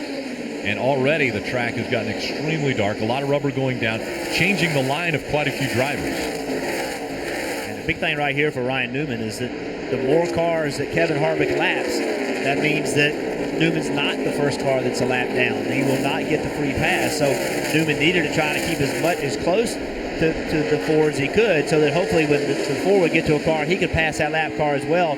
But obviously, he's just not able to keep pace. We just saw the 48s unlap himself by 1 lap, and with more on that, Marty. Oh, excuse me, Mike. Actually, Rick, Mike, down here, I just was handed a note from one of the Hendrick team members. They did diagnose exactly what happened, what broke. It was a broken rear axle seal, so that explains why they had to replace that entire rear end assembly, Steve. Yeah, unfortunately, that is not a very complicated part, but it never seems to be the complicated ones that go bad when you have an issue, Jeff. It's something simple. That seal, its only job is the axle rides in that seal, keeps the oil in the gear area instead of getting spread out through the entire housing. That seal tears, the oil leaves. Eventually, that's the oil you saw all over the 48 car in the garage. Eventually, the gear doesn't have enough oil and it breaks. That was probably the driveline failure that Jimmy felt. And Steve, I'm sure you could build a seal on a bearing and everything that would never break.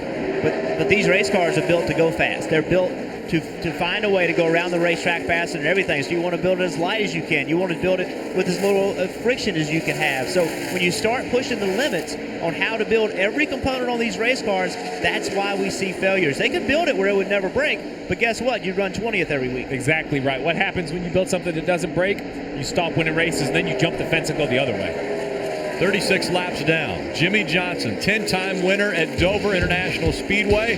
He's not going to win today. Kevin Harvick, though, out front, has a great chance of winning and advancing to round 2.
Let's look at points behind 12th, presented by Sprint. Jimmy Johnson is 7 points behind 12th position, which will advance them into round 2 of the chase for the Sprint Cup. Follow Miss Sprint Cup on Twitter now for a chance to win an autographed hat from tonight's victory lane. Jimmy Johnson has a couple things that can happen for him if he's able to advance positions by drivers falling out, that would close the 7-point gap. Or if Jamie McMurray would lose 7 spots, that would also close the gap and potentially enable the 48 to get into the chase. If what's second round.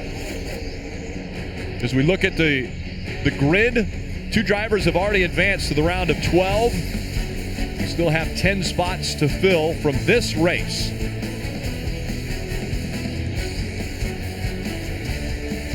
Jimmy Johnson, Dale Earnhardt Jr., Paul Menard, Clint Boyer, the 4 that are outside looking in now. That's, I think, what makes this even more complicated is Kevin Harvick's currently the leader. You have to have the assumption if he wins or doesn't. That moves the chase grid dramatically. You have Dale Earnhardt Jr. back in 18th, recovering from having to pit twice to tighten a wheel. He's only a point behind Jimmy Johnson. If he continues to move up the running order, that changes the outcome. Jamie McMurray having a good run at 11th. He's only 7 points to the good. So there are still so many outcomes that can move around. We're not even to halfway yet. When we talk about a long, stressful day, the stress, it's pegged at lap 165.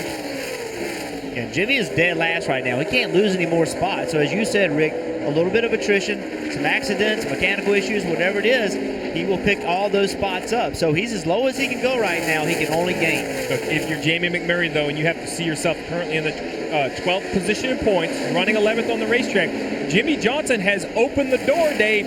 They have to feel like now's the time to go through and continue to run well in this race. And Steve, Jamie told me this morning, the driver of that yellow 1 car right there, this place can be so frustrating. He said in May, the final run of the race, I passed Martin Truex, who had dominated earlier in the day. Today, Jamie's in the position where he is not dominant. On this run, really loose on low air pressure to start. The car has gotten tight since. He called the car inconsistent, and that's going to be a little bit tough for him to handle. They need to get a better handle on adjusting that race car. Handling is so important here. You need that car to drive well. The speeds are so high here. If the driver's not comfortable, it's hard for him to carry the speed he needs to carry.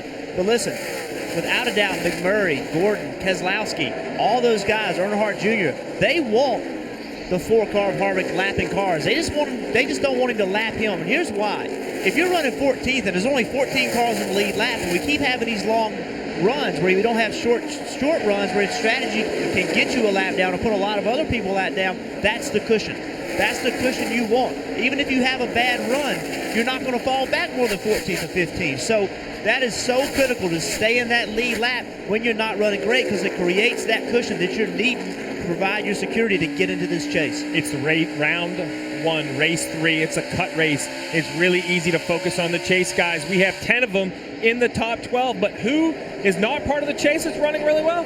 Kyle Larson, running 7th. Sophomore year for this very, very talented race car driver, still looking for his first win. It's hard to focus on someone who's not in the chase, but he's running so well. So is it just in front of Kyle Larson, we have Casey Kane. We talked about the 48 having an issue, the 88 and the 24 trying to advance in the chase. Well, Casey Kane has had a disappointing year, missed the playoffs. That was definitely the goal for this 5 team of Casey Kane. New crew chief Keith Rodden this year. They're looking for something, a glimmer in this last 8 or 10 races to show what they could possibly do next year. Currently running in the 6th position. And they've had success at this track. In May, Larson finished 3rd, Kane was 4th, so we know that they're capable of winning here. Kevin Harvick doesn't want him to win because Kevin Harvick wants to make sure he advances into round number 2. But a very strong performance early on. As you mentioned, we haven't reached the halfway point yet, and Casey Kane and Kyle Larson running 6th and 7th. Another car's having a good day that's not in the chase is running in 18th is Greg Biffle. This isn't obviously we're used to seeing Greg Biffle winning races, but running 18th in a very, very tough field, that's a step forward for those guys. And I'm going to tell you who is Greg Biffle's biggest fan right now is Ryan Newman. Greg Biffle's he's the last car that's on the lead lap. Ryan Newman, he's the first car lap down. He needs Greg Biffle to stay in this lead lap. So when the caution comes out, Newman would be the free pass. Mike?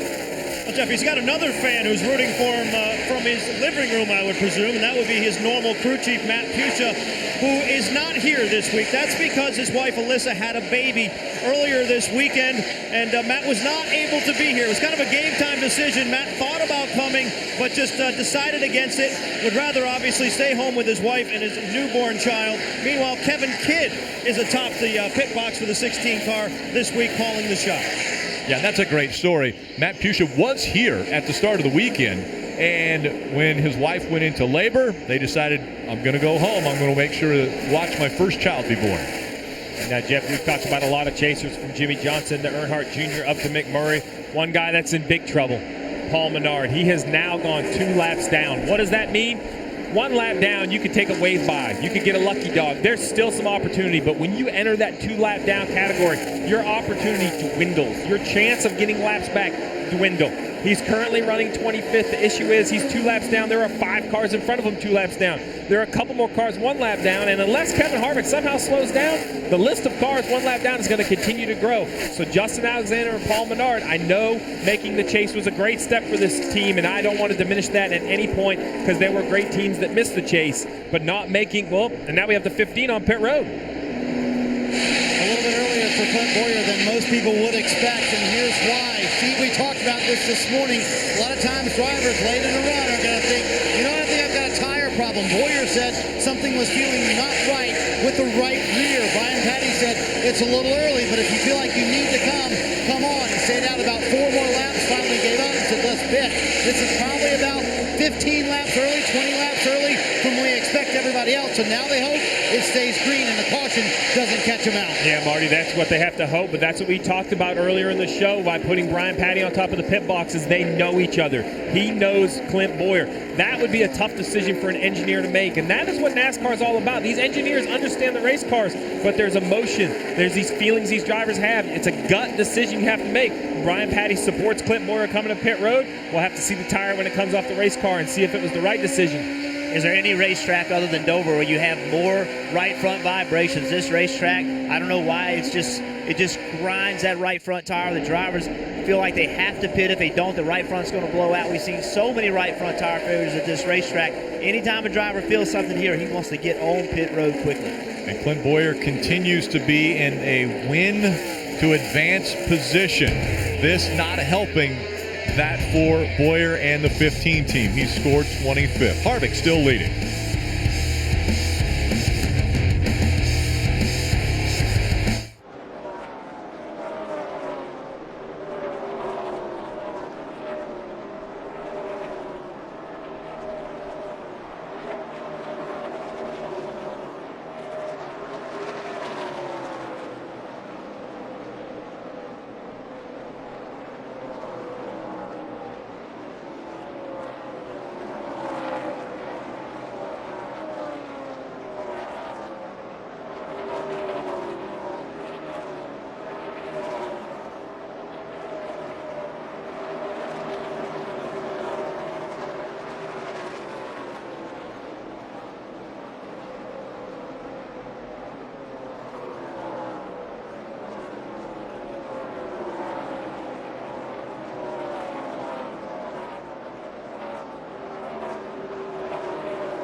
NASCAR on NBCSN is brought to you by Sprint, proud sponsor of the NASCAR Sprint Cup Series, and by Toyota. Let's go places. Welcome back to Dover International Speedway. Chase Grid. As they run on the track, Jamie McMurray, Jimmy Johnson, Paul Menard, Clint Boyer under the cut line. Only 12 advance into round 2. Jimmy Johnson 4 points back because McMurray continues to fall back spots. Dale Earnhardt Jr. right there on the cut line. McMurray had just been lapped, as has Dale Earnhardt Jr. McMurray running 14th now. Brad Keselowski also a lap down, running 15th. Newman and Hamlin also down a lap. Hamlin was speeding on pit road, has never been able to recover from that speeding penalty.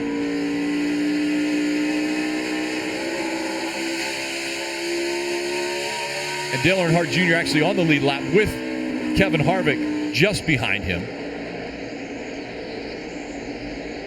Remember, Junior started at the tail end of the longest line because of having to come in and tighten that wheel up. So he's fought really hard to stay in this lead lap. Newman was not able to stay in the lead lap, who also started in the back with him, but Junior's been able to. We're closing in on green flag pit stops. Steve, you mentioned earlier, we're used to seeing long green flag runs here at Dover, closing in on that. Again, an area where these teams have to focus so much on pit road not to make a mistake. They don't want to be caught for speeding during a green flag pit stop. Also, there are multiple things that could go wrong. They want to have perfect stops. Yeah, this is a very easy pit road to miss as you ride on board with Kevin Harvick. We go down into turn 3. If you look to the left, you're going to see how soon the pit road comes up. He's only in the middle of the corner, but he already will need to be on the flat if he's pitting. It's so hard to get down to that yellow box because of the asphalt. If you miss pit road, you lose a ton of time. Maybe flat spot a tire, maybe blow a fender off the car. You have to be very careful to limit your mistakes. But if you're Dale Earnhardt Jr., you also have to try to stay in front of the 4. So you can't just take your time to pit road. And why is it hard to get on pit road? You have to start lifting about right here if you're going to make pit road. You can't see pit road entries until you get to right here. So and into the wall, the 23. Jeb Burton in the 23. In the wall, the caution will come out. Slow down. Clear all the way down, clear down. Right front tire is down. We don't know if that happened prior to getting into the wall or after getting into the wall. It's that part of the run where you would start to see tire failure at this racetrack. Like we talked about earlier, it just punishes the tires. It's very difficult, limited practice. You didn't really get a chance to set your cambers and everything exactly like you wanted to. So very hard on the right front tires. Really a big break for Dale Earnhardt Jr., who was still on the lead lap, and Jamie McMurray, who was the first car scored a lap down. We'll probably get the free pass. Let's look and see what happened with the 23 in Burton. Already up against the wall. Yeah, it has all the makings of a right front tire. It's hard to say from this angle, though, what got him into the wall. But like Jeff had mentioned, late into a run here, that's when you start to see, if you're going to have an issue, normally you would see it almost to the fuel point. This really hurts is the 15, where he had Clint Boyer on pit road a few laps ago with a potential issue. Ended up being a loose wheel, so he scored 2 laps down. Paul Menard has scored 2 laps down. A lot of Chase guys who needed good runs today. Got a fire here. Just pull up here to the stop. Pull up here and let it go on up to the opening. On up to the opening. On up to the opening. Pull it over. Pull it over. Bring it to the firemen so they can get out. Put the fire out. Safety crews are located at the opening, so they want to make sure that they can get to that car quickly. When the car hits the wall that hard, it rips the brake lines out of it, it rips things off, and it starts to burn. So typically it goes out by itself. Normally it's not a huge deal. We see the firemen out there put the fire out. Driver hates that. That is hard to breathe. When all that starts spraying, is hard to breathe. NASCAR has confirmed that Jamie McMurray will receive the free pass from this caution, the 4th caution of the day. We saw Jeb Burton walk away from the 23.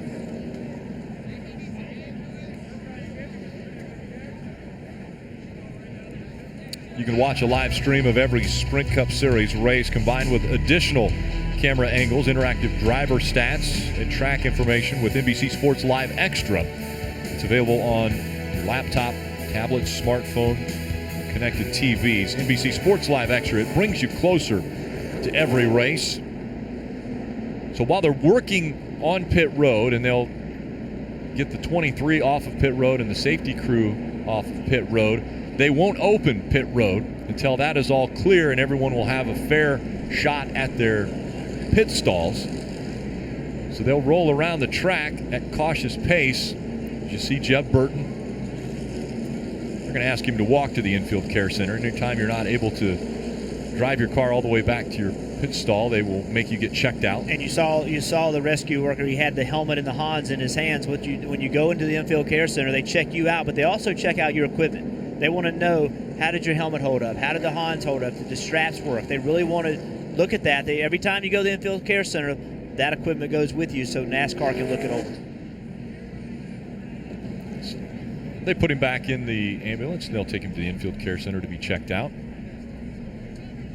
You know, we talk about this track and how much this track changes. Well, a lot of it is because how the concrete gets prepared with the rubber. So on the left side of the screen, you see before the caution, Kevin Harvick's in the middle of the screen. See how black the racetrack is from top to bottom. Well, on the right side of the screen, look at the bottom groove and a half, how clean it is. As these cars slow down but still ride around with hot tires, it actually picks the rubber off the racetrack. That is, when we talk about drivers and their car changing and the balance changing, that's the perfect example. When they drop the green, Jeff, they're going to be on a different style track than they were just on. And so we're not going to see it now because we have a lot of laps on the tires, but I want you to remember that if late in the race we get a restart and people don't pit, guess where all that rubber goes? It goes on the tires. So if you have a restart on hot, sticky tires, all that rubber is built up on your tires. It's very, very difficult to restart. So that's always a factor at Dover on a late restart. It can make a huge difference. You see these cars on the bottom of the racetrack. What they're doing is they're trying to stay off the banking. This is at the end of a fuel run. They want the fuel to stay in the side of the fuel cell where the fuel pickup is so they will not run out of fuel. See Kevin Harvick, see all these guys on the bottom of the racetrack. That is so the cars will not run out. Marty? Jeff, these are moments that Steve hated as a crew chief, as you mentioned at the very end of a fuel run here, and they were going to come next lap for Kevin Harvick. Rodney Childers has told him a couple of times, we should be good for 5 more laps here under caution. Hopefully it does not go that long, but he's told him, watch the fuel gauge. Such a helpless feeling, isn't it, Steve, when you're in this position as a crew chief and a driver? Yeah, it is, because inevitably it never runs out of gas in the middle of 3 and 4 where you could coast to pit road. It runs out of gas somewhere down in turn 1 where you have problems, but now pit road's open, so it looks like Kevin Harvick will be able to lead the field to pit road.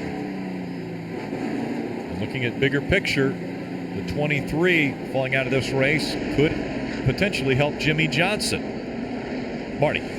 Rick, kudos for NASCAR for getting pit road cleaned up so quickly. Leader Kevin Harvick, top left of your screen. They're going to undo the last adjustment they did, put that wedge back in the left rear. He said he was turning the center, but lost his grip up off the corner. 4 Goodyear tires, Dave. Looking diagonally, a couple of good race cars in Carl Edwards' 19 and Kurt Busch's 41. Carl's just a little bit loose, so is Kurt, but Kurt's crew chief said don't tighten you up too much because we think the track is tightening as well. 4 tires for both. Marty? Mike? Adam Stevens asking his driver Kyle Busch to give his team a little bit more room on the left side so they can go to work. He did. They'll tighten him up with a wedge adjustment and 4 tires.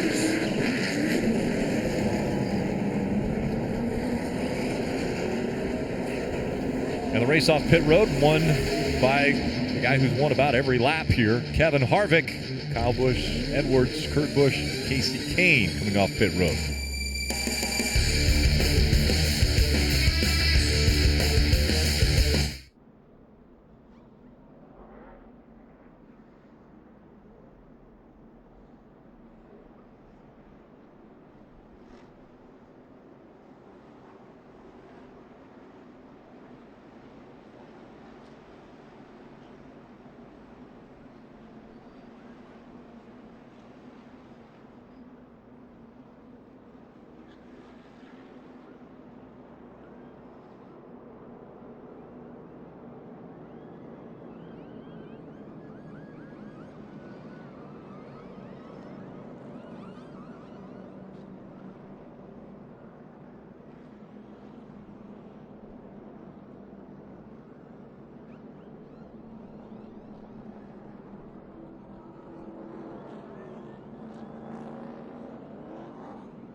Under our fourth caution for the AAA 400. Get news, results, and highlights delivered straight to your inbox. Subscribe to the free official NASCAR newsletter at NASCAR.com/newsletter. Coming onto pit road, got a little bit tight between the 19 and the 41. This was the two entering pit road. So the 41 trying to gain ground up on the 19, getting into pit road, gets into the back of the 19. That's just a driver trying to push the issue, trying to be as close as you can. Plus, there was a little bit of oil down there. We heard Kurt Busch talking about from the Jeb Burton incident. So he got in there hot, couldn't get it slowed down. A little bit of damage on the back bumper of the 19. Here's some communication between the 19 team. He didn't tear up anything on the left rear, did he? Okay, good. Left rear looks good. Just caved the bumper in just a little bit in the center. I apologize too. Said he definitely didn't mean it. Just hit that ice. And 10-4. So he hit that ice. That was the oil that was on the racetrack from Jeb's car when he came down pit road. And again, we race everywhere, right? The reason that Kurt Busch is getting onto pit road as quickly as he can is because the closer you are to the car in front of you, the better chance you have of beating them off pit road. So it's just every driver pushes it all the time. You see a little bit of damage on the nose. I don't think it's enough damage to bother anything. So I don't think no harm, no foul. My concern, though, is you see right above the grill inlet in the black where actually there's a little bit of an inlet in the nose. No air goes through there. But what we've seen is you see a little crease, a little break. While it might not look bad here, is if it's speed that blows open, it could become a bigger hole. Downforce being such a premium, you don't want to give up any downforce. I'm sure, though, Tony Gibson and everyone will be watching at speed, but sometimes they're very hard to see. Crew chiefs worry about everything. And they should. Because drivers don't. Jeb Burton was checked and released from the infield care center.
The 23 into the wall. Look, the 4 is coming. Jimmy Johnson's definitely a favorite here at Dover with 10 wins. This is a long race.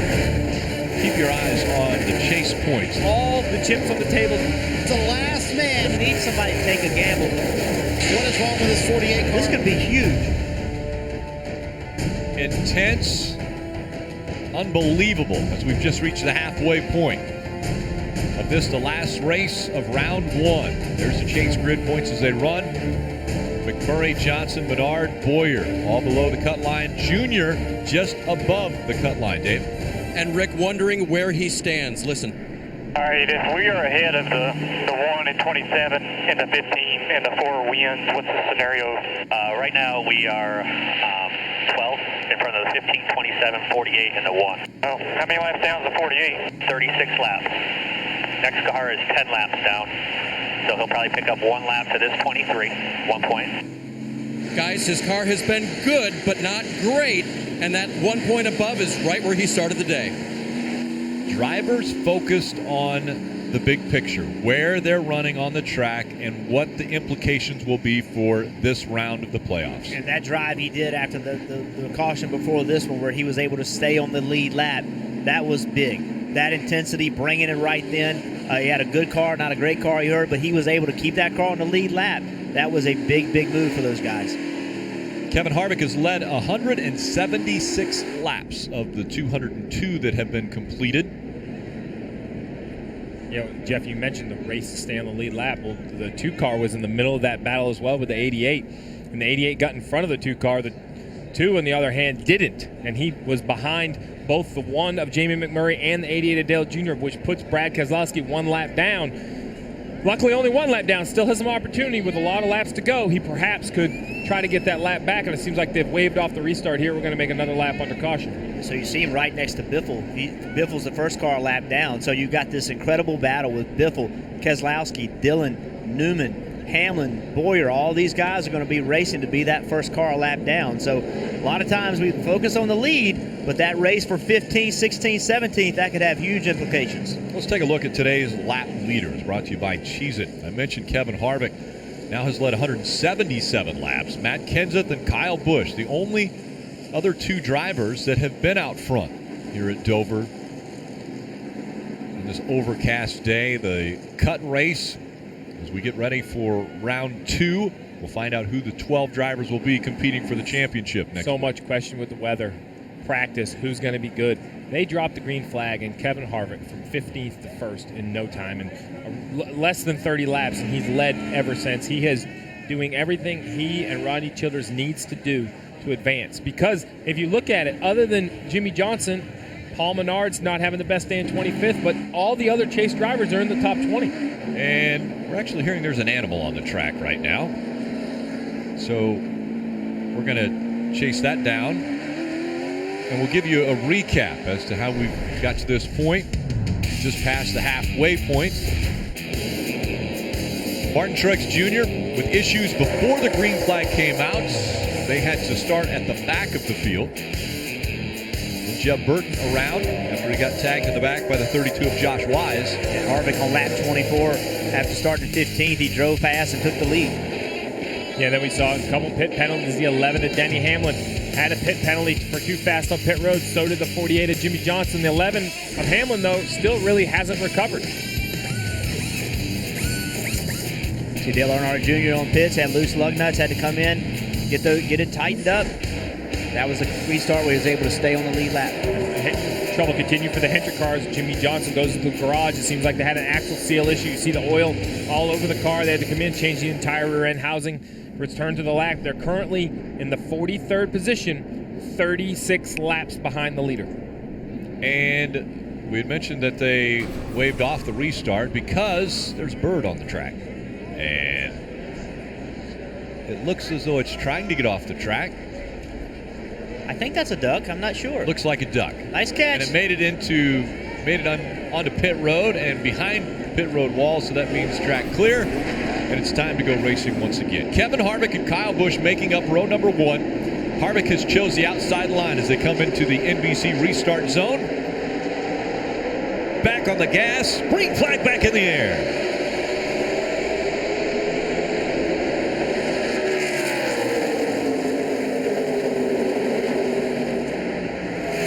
Brothers side by side for second. Kurt Busch on the outside of Kyle Busch.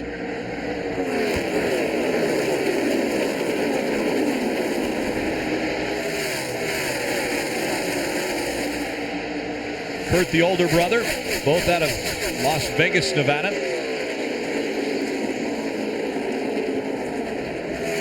That race continues door to door as they go down the backstretch. A little bumping there as Kyle moved up the racetrack through 3 and 4. Still no advantage one way or the other now. Kyle Busch surges in front of Kurt.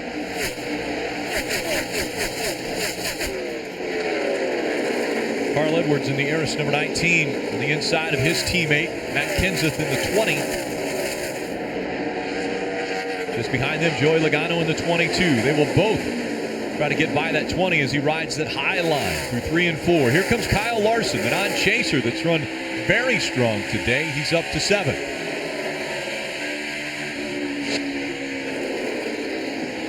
Almirola also with a strong run, running in the 12th spot. Ricky Stenhouse Jr. also on the lead lap in 13. Kenseth back down to the bottom of the track now. Martin Truex Jr. looking to the inside to go by the 88 of Dale Earnhardt Jr. It moves Martin Truex into the top 10. What a great run. Had to start 43rd in the field today. Has fought his way all the way back into the top 10.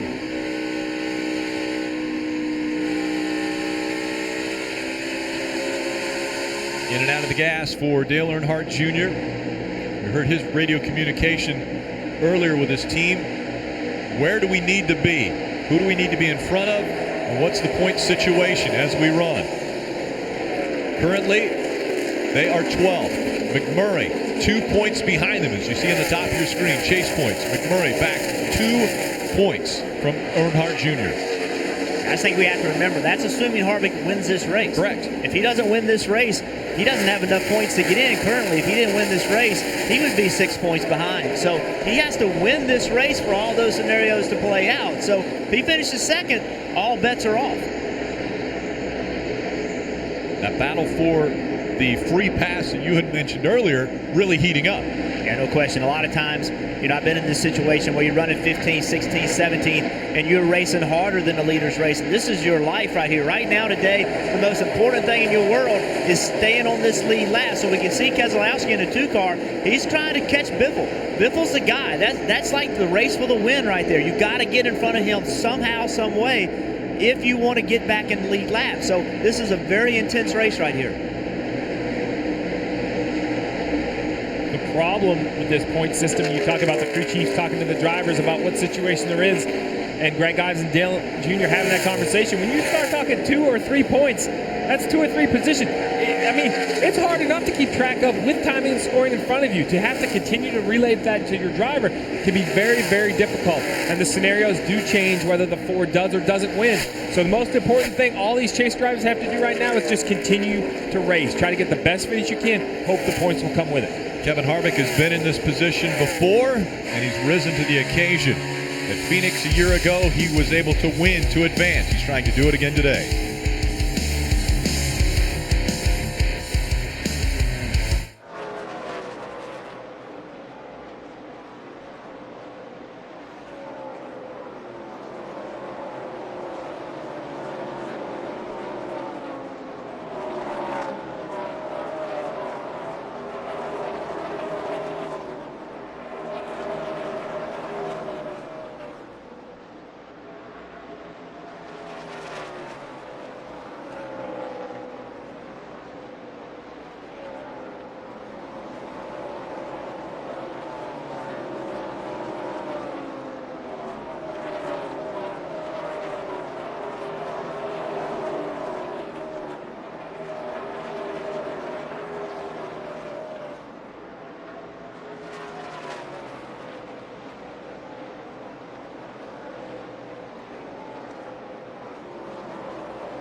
Welcome back to Dover International Speedway, Sprint Cup Series Racing. The final race of round 1. Who will advance to round 2?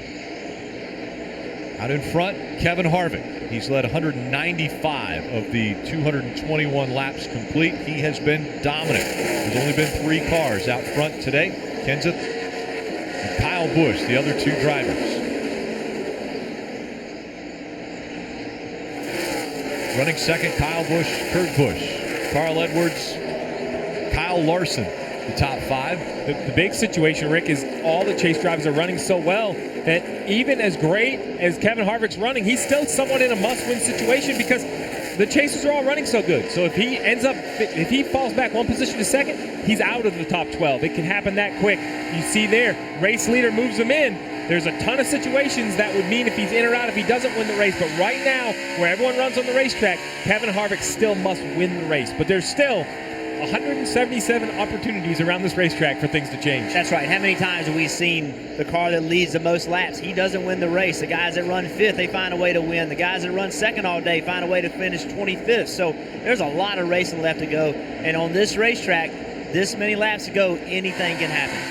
Well, let's go through the field, brought to you by Nationwide.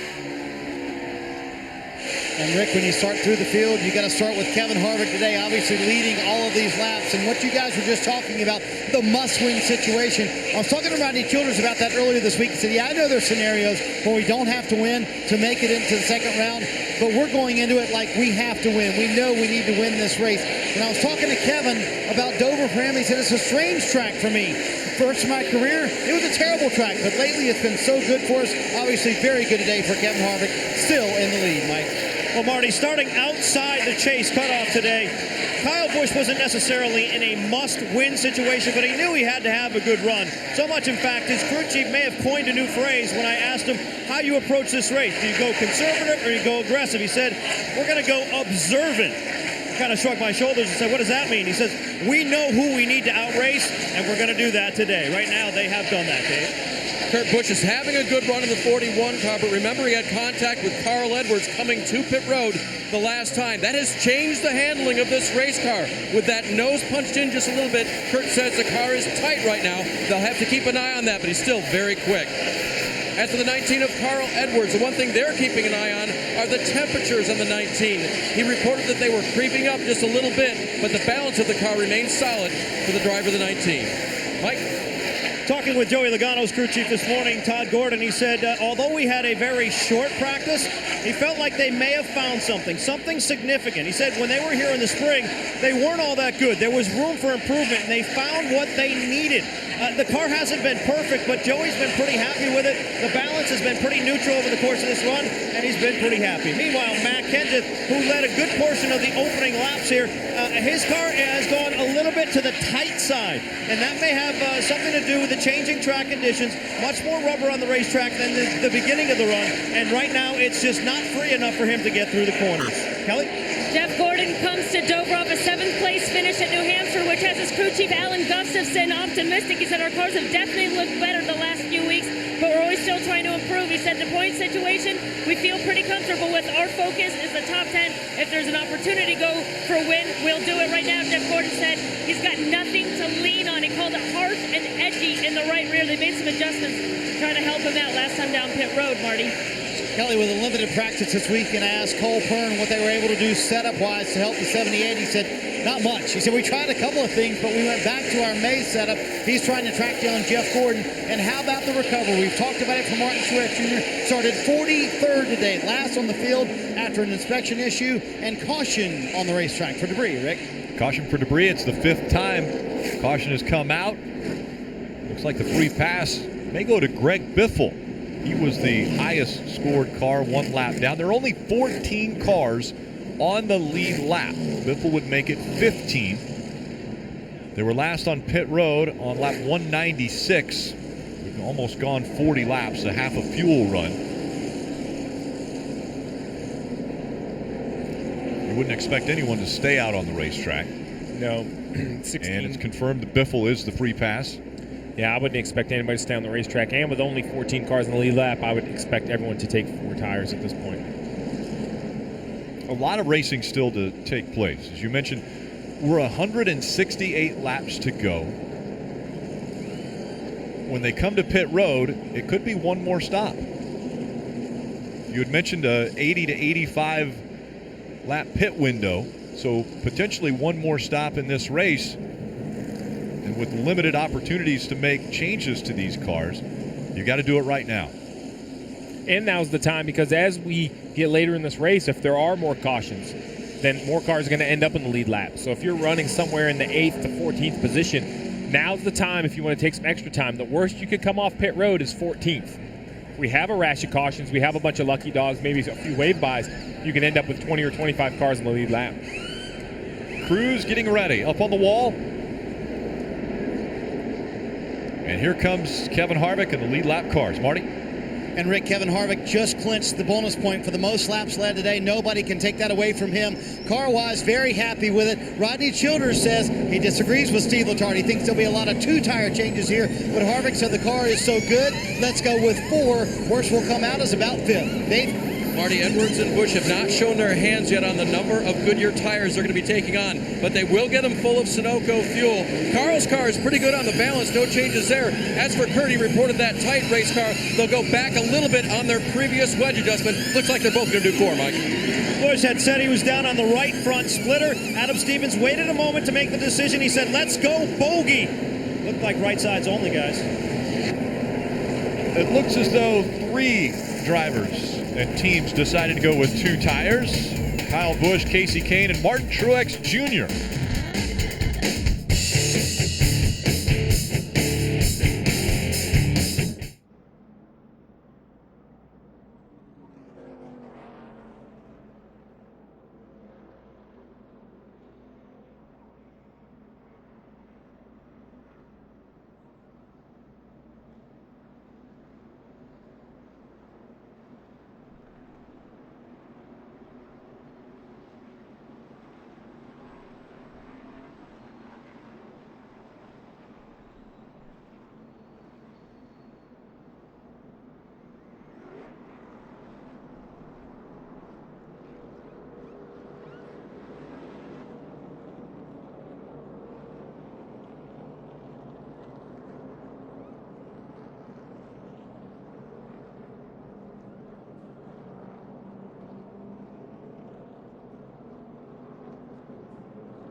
At Smithfield Foods.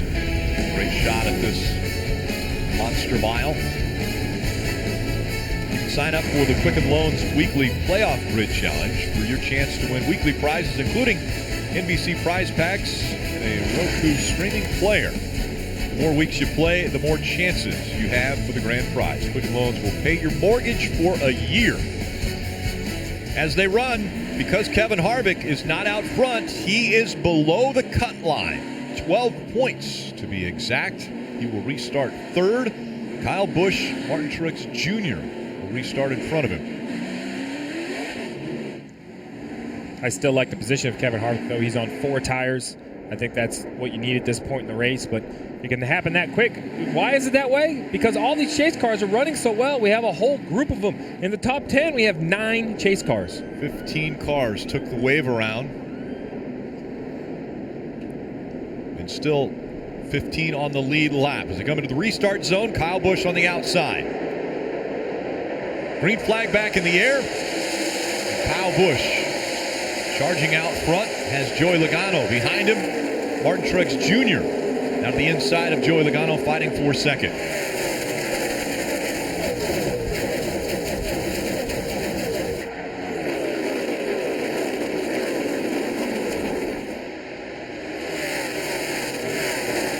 As strong of a car as we have seen Kevin Harvick have today, is it just a matter of time before he gets back out front? After seeing what he did right there in 3 and 4, I will say absolutely. He went in about the middle groove, took a hard left, turned underneath the 22 with ease, and accelerated down the front stretch.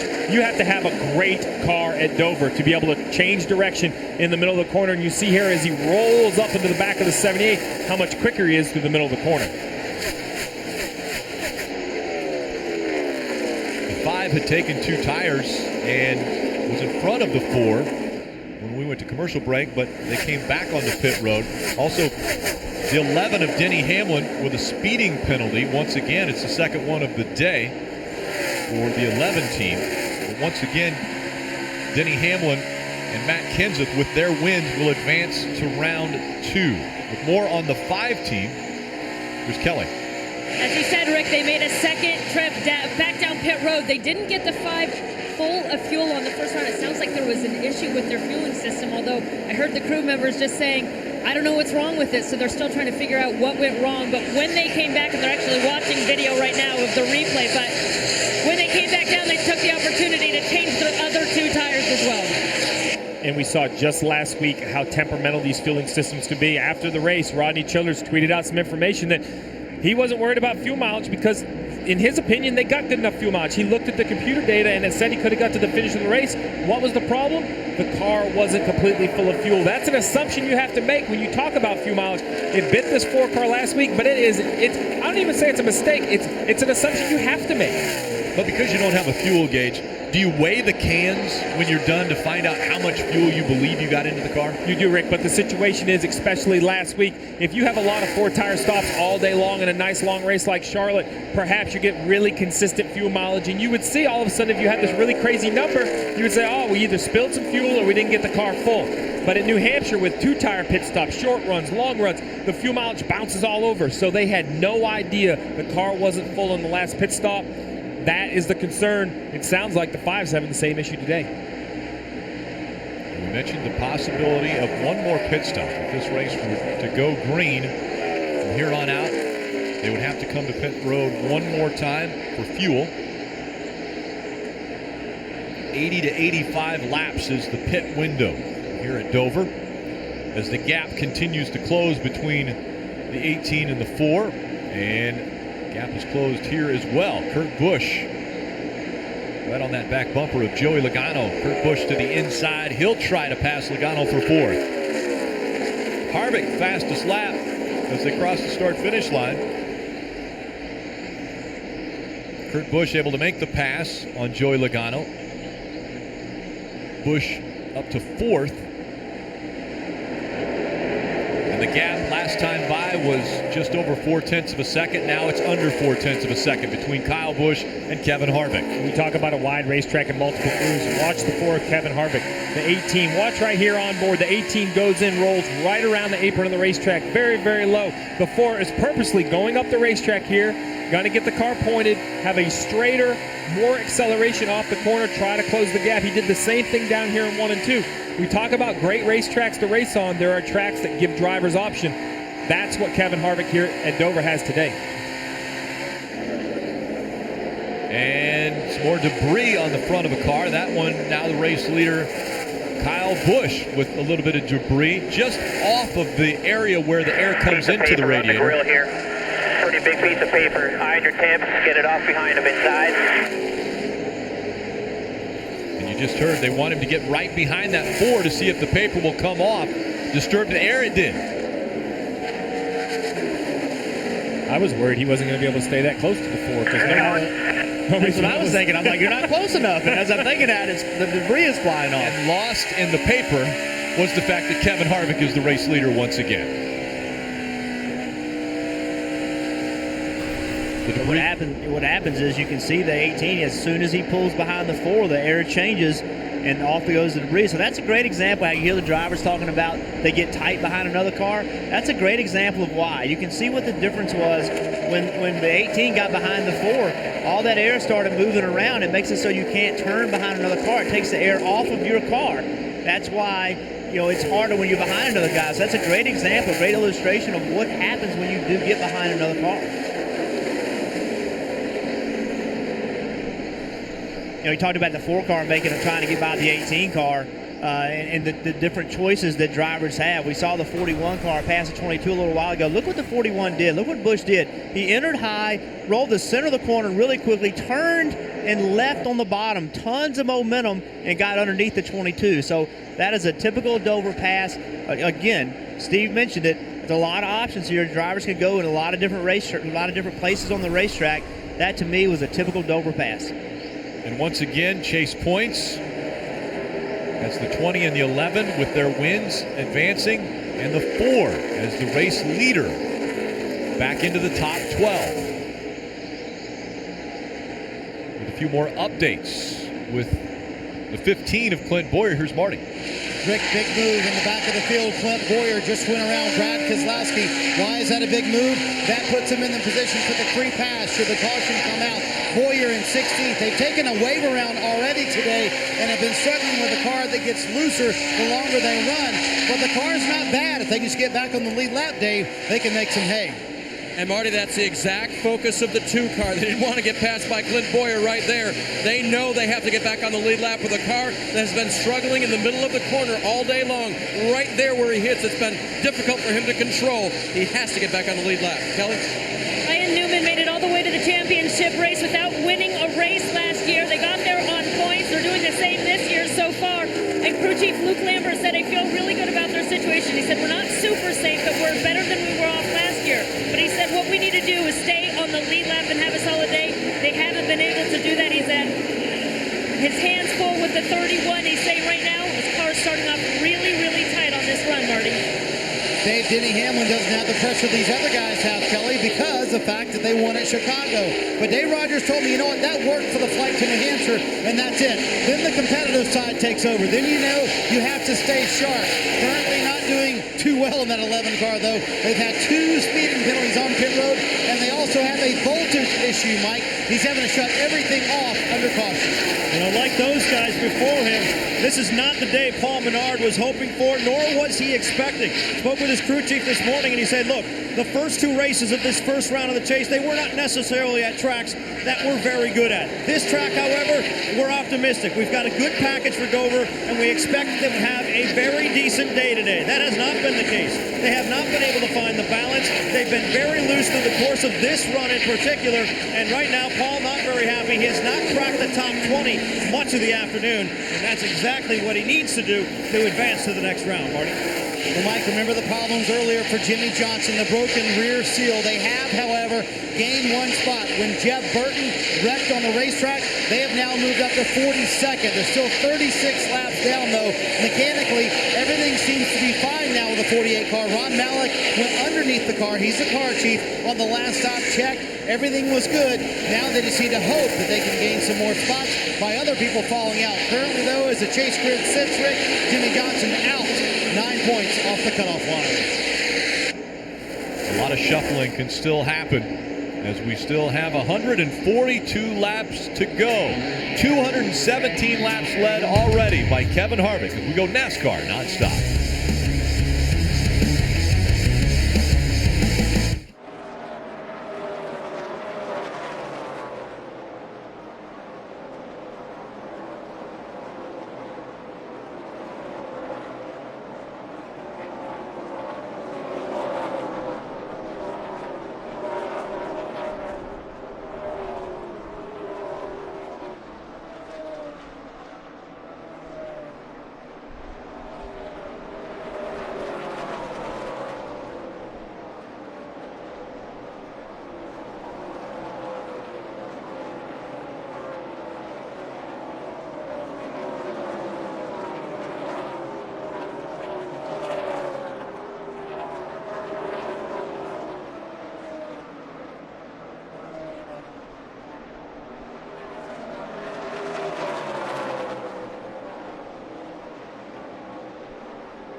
And welcome back. Dover International Speedway, Kevin Harvick continuing to dominate. 265 laps complete. He's been out front 224 of those laps. Points behind 12, presented by Sprints. Jamie McMurray, 3 points behind the 12th spot, which currently is held by Dale Earnhardt Jr. Stop in at Sprint, cut your rate plan in half. Just bring in your Verizon or AT&T wireless bill and turn in your old phone. You're listening into communications from the one team. Here's what they had to say. And I think this is the best we've been right here. Yes, sir. By far. The car looks by far the most stable right now, for sure. So what I believe that is a conversation between the spotter and the crew chief. From the voices that I hear, didn't sound like Jamie's voice there, because basically the one of Jamie McMurray and the 88 of Dale Earnhardt Jr., they have kept swapping this bubble position. The 88 is currently running 7th, Jamie McMurray 11th. Remember, it's 1 point per position. Jamie McMurray is currently 3 points behind Dale Earnhardt Jr. With 132 laps to go, Dave, this is a battle that's going to continue to move around all the way to the finish. And Jamie was very realistic when I talked to him about it this morning. He said, when we have a good day, we finish 8th. When we have a bad day, we finish 16th. It's that consistency that got us into the chase, and that's a consistency that we can win with and advance, but we've got to have help from other teams having a bad day. So far, the car has not been lightning quick. Jamie sort of expected that. Junior's car hasn't been great either, but they've been working on it. He's had more speed than McMurray, but remember, he started in a hole after a bad pit call, admittedly by Greg Ives last week in New Hampshire. Greg told me this morning, I can't look back on that. I got to move ahead, but with 60 to go, I chose to stay out, and we ran out of gas ultimately in the end. He said, I'm not going to look back and get down on us. We're going to move forward and try to advance, but they've got to move forward and get by McMurray. Top of the screen, we're going to be focusing 9th through 16th as far as chase points go, because it's a very tight battle now at that cut line. The bubble drivers, 9th through 16th, fighting for an opportunity to continue their quest at a championship. In 2015, Carl Edwards. Dale Jr. changed his line right there, trying to run the high side. Let's see if he can get a run coming off of turn 2. He ran really high through the middle of the corner. He saw he got loose. He entered high. That was his intention all along. He's going to do it again. No, he's not. If you see him, he enters high. He didn't miss the groove and wanted to. He entered the corner high, tried to roll the middle, and try to beat the 19 off. It just didn't work. He got way loose in the middle of the corner.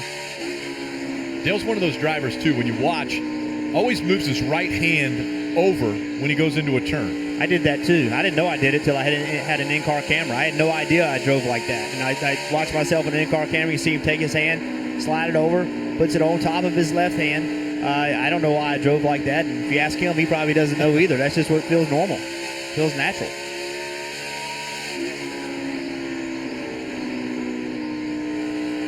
I had a fan ask, as you see Dale Earnhardt Jr. on the left side, what that white card is on the dash for Dale Earnhardt Jr.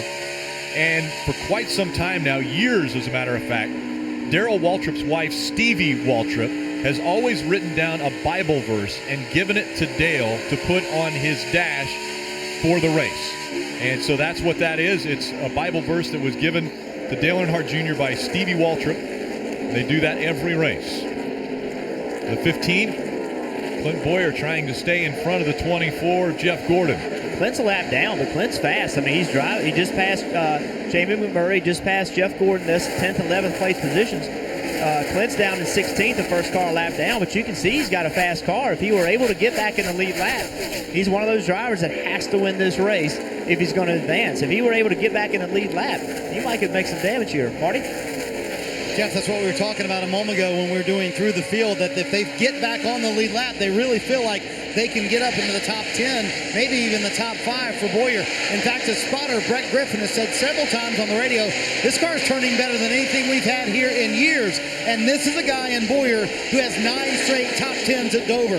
That's saying something. They feel like the car is that good. You see he's run down to 20. Also, Kenseth led this race when the race started, has run really well. So Clint does have a really good car. They just got to get a break. They got to have something go their way where they can get that caution and get themselves back in the lead lap. And again, this team, we talked about it earlier with Brian Patty on the pit box. They got nothing to lose. They could gamble big. They could do 2. They could do none. They could do no tires. Who knows what this team can do? They've got to win this race. So get those guys back on the lead lap, and I guarantee you they'll gamble. For them to get back on the lead lap, they've got to stay in the position they're in now, which is the highest scored car one lap down, at least one lap down, and that's Clint Boyer running 16th. To win the race, they're going to have to get by the 4. And no one has been able to stay in front of the 4 for very long today. Yeah, remember, he led 216 laps last week and finished 21st when they ran out of fuel. So it's never over till it's over. These races last a long time, and a lot of things can happen. You mentioned how many laps he's led. Look at the number of laps that he's led since his last win in Phoenix back in March. Over 1,400 laps have been led, and he has not won. So Kevin Harvick looking to seal the deal and finish this race out front. He's already led 239 laps in this race. And the situation we're in, he needs to finish this race out front, because as good as the rest of the chase cars are running, as soon as he falls back to second, Kevin Harvick currently would be out of the chase. That would move Jamie McMurray into the chase. So Jamie McMurray, even though he's in 13th and he needs to try to get in front of the 88, he can't throw caution, win, and gamble, because nothing is a guarantee. Everything really hinges on who wins the race. If the 4 wins it, it's a different situation than if the 4 doesn't.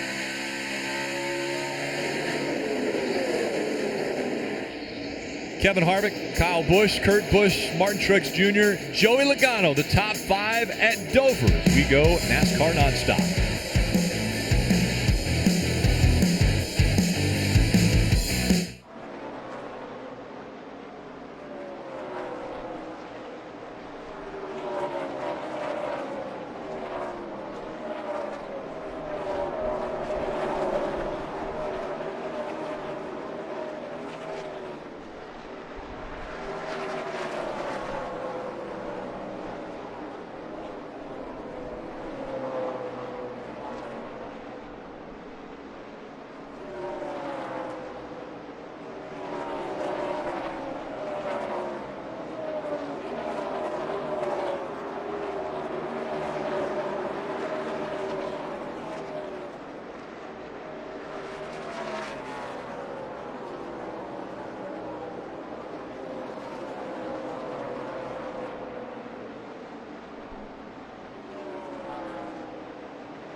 One of our chasers on pit road early, Paul Menard.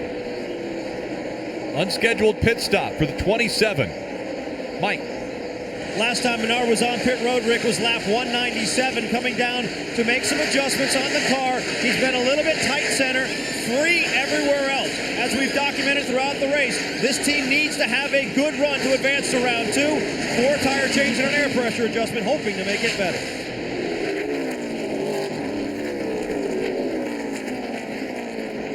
Paul took the wave around a few laps ago on that last caution, so he wasn't able to pit then. So now he had to pit this time in order to get fuel. If not, he would have run out of fuel. So they had to be on pit road. They got their lap back by taking the wave around, but of course having to pit on the green, they've given that back and more. Different pit cycle for 2017, Paul Menard.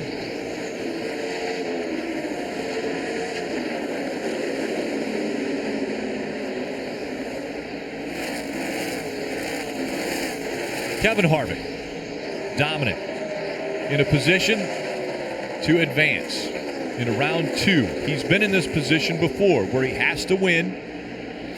He has gone out and done everything he could do as we're closing in on the 300-lap mark of this 400-lap race. Marty. And Rick, everybody wanted to talk to Harvick this week about the pressure of the situation coming in, needing to win to advance to round 2. Harvick said, I love situations like this. I like the challenge because if you're successful, the prize is even bigger. I find these situations motivating. It's amazing the athlete, Jeff, that wants the ball in the last minute of the game. Kevin Harvick, no doubt, is one of those guys that wants the ball when the game's on the line. Marty, there's no question about that. He's extremely confident, believes in himself.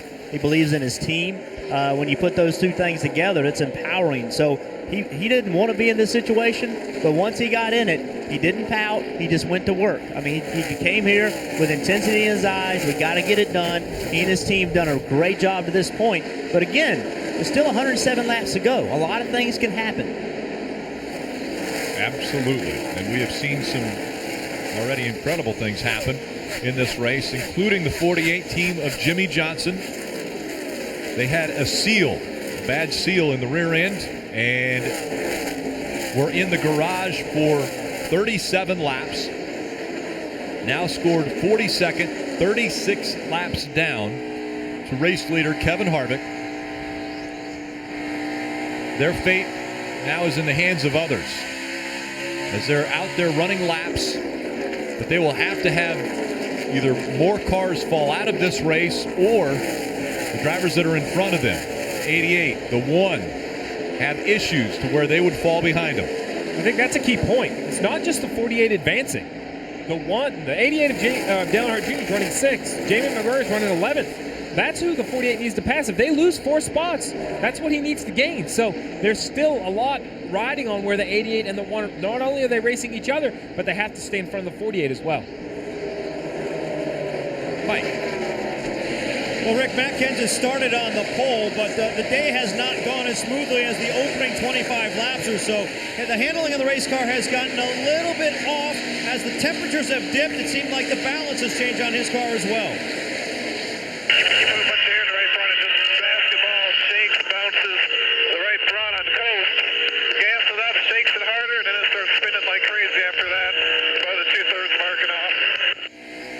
And as a result of that condition where he feels like he's so loose, he might be on the verge of maybe scraping the wall at some point. He radioed in not too long ago saying, hey, I don't know if I can go a full 20 more laps before hitting pit road. His team is ready if they do decide to come down pit road. And we've gone 62 laps. That's the green flag run we're on now. We've mentioned a pit window between 80 and 85 laps. So this would be early. They more than likely wouldn't be able to make it to the end of the race without having to come to pit road once again. You see Kevin Harvick, he's called Ryan Newman again. If he's able to get by Ryan, that puts that team 2 laps down. That puts him in a whole other scenario for being 1 lap down. So Newman's got to do all he can. He doesn't seem to me to have enough speed to keep him back, but he is really hoping for a caution right now. When you get 2 down, Steve, life gets miserable. It absolutely does, especially with only 100 to go as we're at lap 300. You know, he's another player in this. We haven't talked a lot about Ryan Newman, but he's 10th in the chase grid right now. Only 8 points above the cut line. He seems pretty safe until he loses 1 more lap. When he gets to 2 laps down, from there, you have to be very careful not to get on that slippery slope and lose 8 more points total. We saw the 40 car, Landon Castle, go around the 4 car of Kevin Harvick. That tells you how important tires are. Landon Castle, who was running back in, he's running back in 31st spot. He came in and put tires on, was able to get by the leader of the racetrack. So that's a great example of what new tires will do. We've praised Kevin Harvick for being able to rise to the occasion. Another driver we have to give praise to would have to be Kyle Busch, because coming into this race, Kyle Busch was 13th. He was outside the top 12, that cut line, He needed to have a good run. He's done exactly that. He's currently running second. And to me, this extends into last year. Kyle Busch did not have the fast cars that he has this year. He did a great job advancing. He ended up getting taken out in a wreck last year at Talladega, but he did everything right. A lot of people talk about Kyle Busch and how, all he does is drive hard. Well, he drove last year very, very smart, got finishes, just tried to survive and advance. He ended up getting that wreck, not of his doing, but I think that experience of last year is paying off right now. Busch also missed 11 races already from this year from injury. Kevin Harvick out front. We'll go NASCAR nonstop.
NASCAR next week is live from Charlotte. Saturday night, the Sprint Cup Series Bank of America 500, 7 p.m. Eastern on NBC. Pre-race coverage starts at 5 on NBCSN. Then to Friday, Xfinity Series Racing from Charlotte, presented by AutoZone, 7:30 p.m. on NBCSN. It will be the first race of the second round of the playoffs. As we look at points as they run, Kevin Harvick up there in third because of the fact that he is the race leader. And caution has come out for the 47. A.J. Allmendinger. Yeah, Rick, I was watching the 47. He entered turn 3, attempted to come to pit road. There on pit road. Just carried too much speed onto the apron and lost control. Looks as though the right front tire might be going down on A.J.'s car. We talked about it early in the race. This pit road's very hard to get onto. You cannot see it. You've got to start slowing down before you would if you were normally braking. So you actually have to brake sooner than you would if you were actually driving in the corner normally. And a huge break for Clint Boyer. He will receive the free pass. This is A.J. Allmendinger trying to get onto pit road, trying to slow it down. Well, that's a bad feeling. Door side to the oncoming traffic. Moving up onto the racetrack, that is not a good feeling. And Steve, as a crew chief, we have 89 laps to go. You had said earlier, 80 to 85 was our pit window. We're just outside of that. Will someone try to stretch it? Oh, I think they're all going to have to try to stretch it because I believe this is going to be the last pit stop, assuming we don't have another caution. Right. 4 laps outside the window. We saw last week at New Hampshire how aggressive everybody was. I think this is no different. With 89 to go right now, pit road wasn't open. We're going to run one more lap. They'll pit somewhere around 88 to go.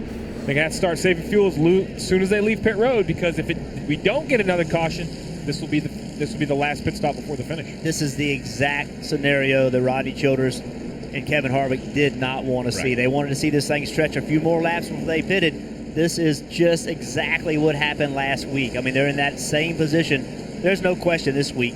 You got to pit, and then you got to gamble. They're in a position where they need to win. So, they're going to have to try to stretch this fuel. They have to get the car full. That's what happened to them last week. They didn't get the car completely full. He ran out of gas with just a few laps to go. But put yourself in Dale Earnhardt Jr.'s shoes and Jamie McMurray's shoes and these guys that are plus or minus 5 points from the bubble. If there's not a caution from here, they're going to have to save gas, fight for positions, fight for points, and maybe a little bit of hope to make it to the finish.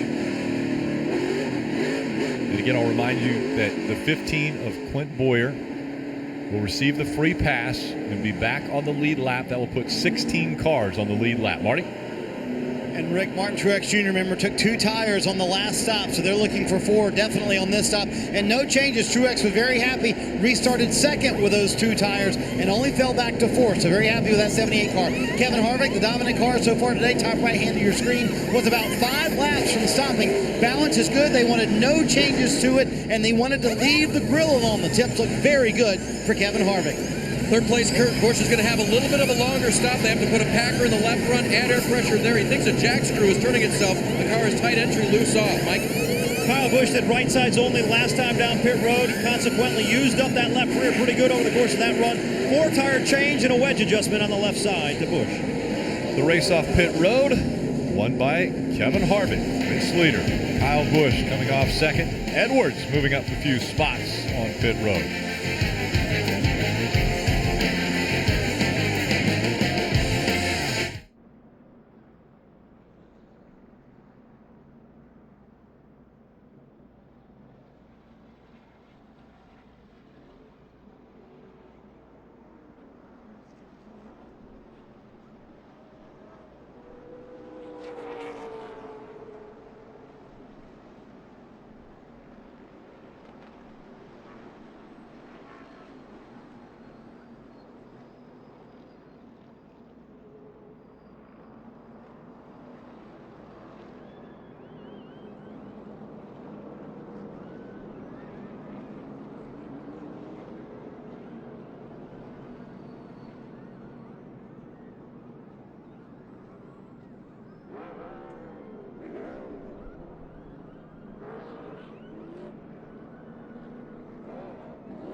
Welcome back to the last race of round 1 in the chase for the Sprint Cup. 2 guys not in the chase, Kyle Larson and Eric Almirola, both in the top 10 with impressive runs. Larson running 6th, Almirola is 9th. 19 of Carl Edwards back on pit road. Dave? Third time under this caution. The second time he thought he had a flat tire, so they changed all four. This time, right front only on the 19. I can't see that side, guys. If you can see anything else on the 19 there, they're still working on it. They're adding a spacer, Steve, so sometimes when you have a loose wheel, do you get that situation? Yeah, if you have a loose wheel, you can mess up the threads on the studs themselves. You have to add a wheel spacer to try to get the fresh threads, but you got to be concerned there could be more damage there that can manifest into a bigger problem. 2x2 once again. Harvick and Kyle Busch on row 1. They enter the NBC Sports rezone, restart zone. Green flag back in the air. 84 laps to go from Dover. Who will be in the top 12? Joey Logano, a strong move on the outside, goes to second. Here comes Kyle Larson. Larson to the inside of Kyle Busch, fighting for the third position. And he takes it away.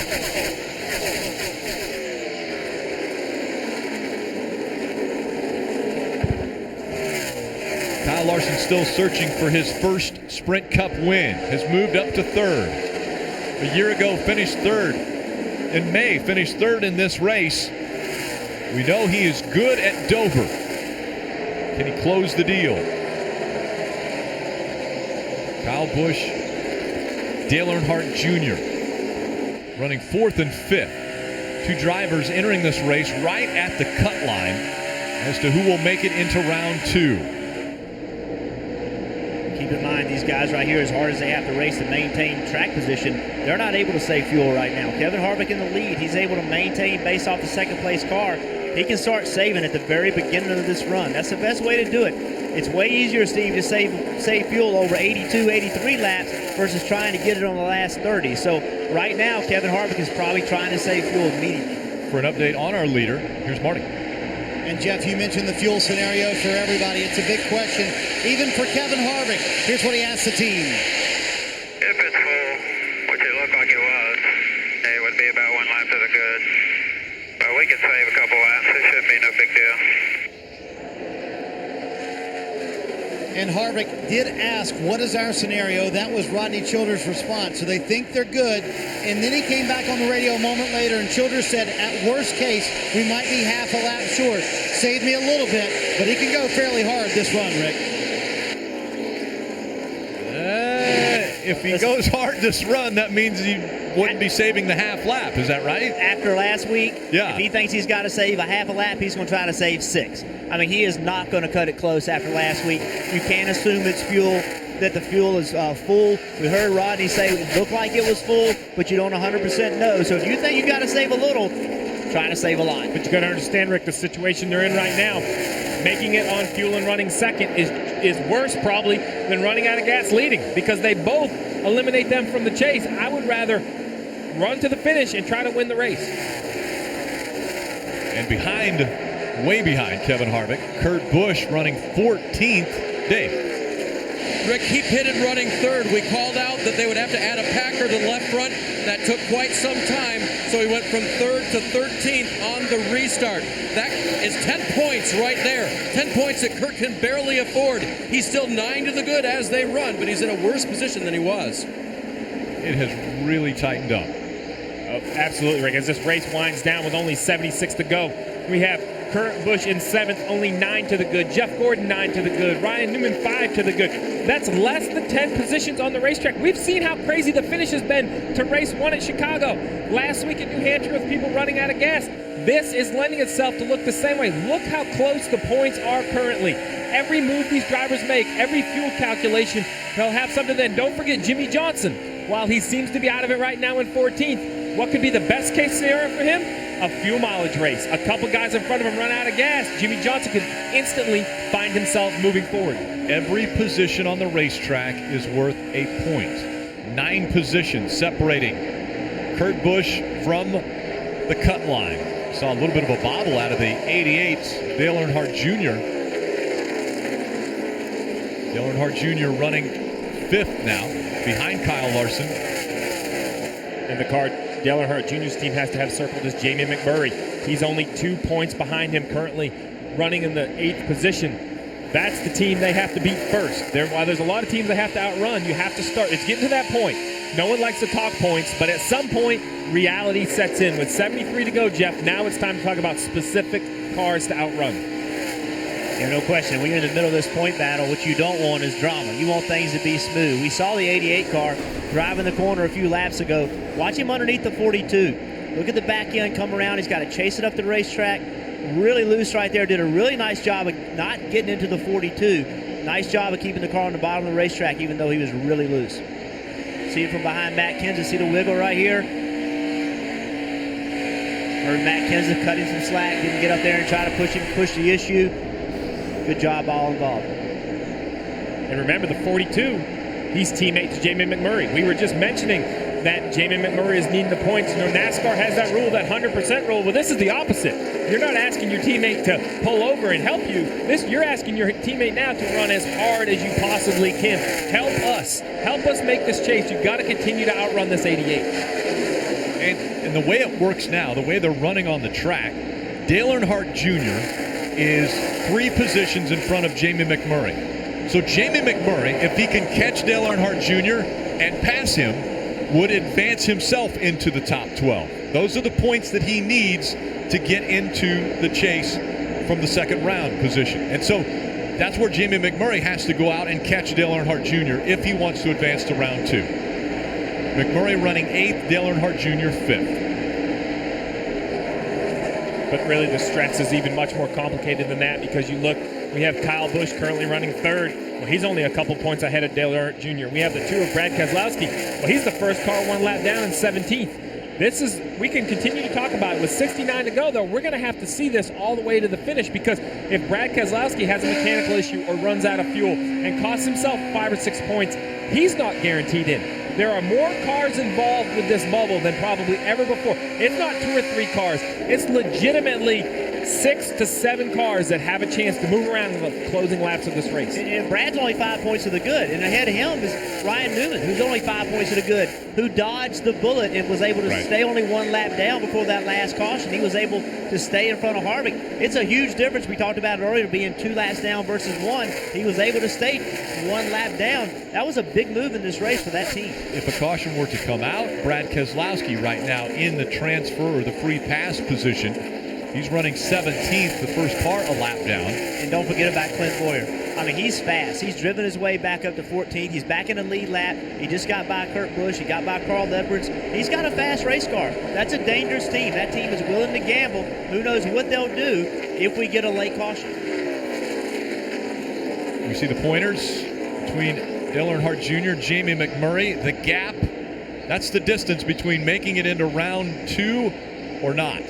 You see Jeff Gordon at the back of this line right here. He's had the kind of race he wanted today. We haven't talked about Jeff Gordon any. That's what he wanted. He didn't want any drama. He came into this 10th in points. He wanted to have a nice, solid run, not have any issues, and that's the kind of day he's had. You race 26 weeks to make the chase. Then you race 3 races to move on to the second round.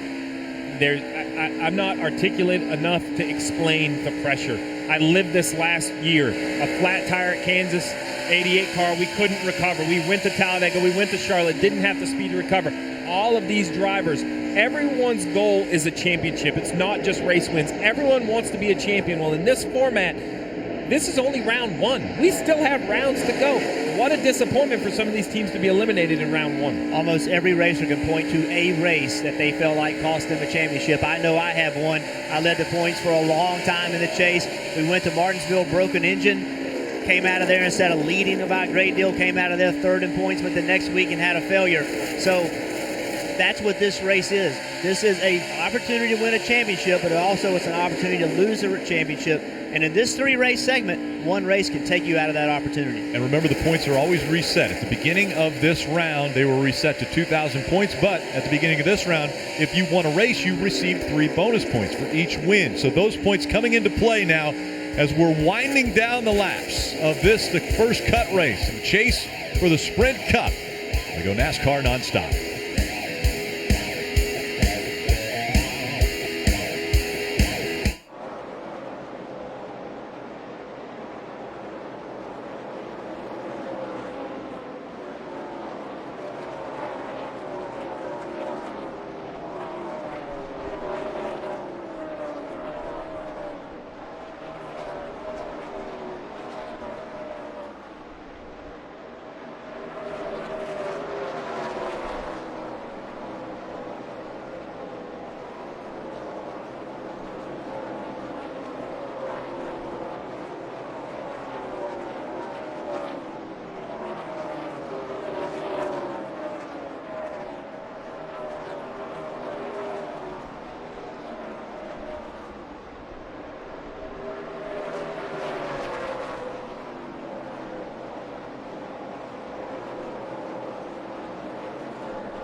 Coming up next, it's Chris Devota, Kyle Petty, and Dale Jarrett. We'll have the post-race show live from right here in Dover. And then there's plenty more to follow on NBCSN with NASCAR Victory Lap after the post-race show. Join Dave Briggs and Parker Kligerman.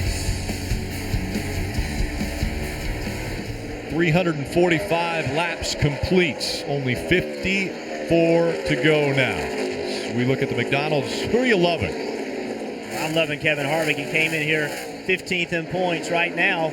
If he won this race, continues this trend, he'll be third in the chase points with a chance to win a championship. And why Kevin Harvick has dominated the race. Kyle Busch also came into this race on the outside, looking in 13th, only 1 point behind, but has put a very solid race together. Currently running second, doing what he needs to do to advance to round 2. Running 1 and 2, Harvick and Kyle Busch, both doing what they have to do to advance to round 2. Joey Logano runs third. Kyle Larson staying in the top 5. He's 4th. Dale Earnhardt Jr. is 5th. Kenseth, Truex Jr., McMurray, Gordon, and Stenhouse Jr. breaks into the top 10. Casey Kane, Eric Almirola, Greg Biffle, Clint Bowyer, Kurt Busch, and Carl Edwards are the only drivers on the lead lap. Carl Edwards running 16th.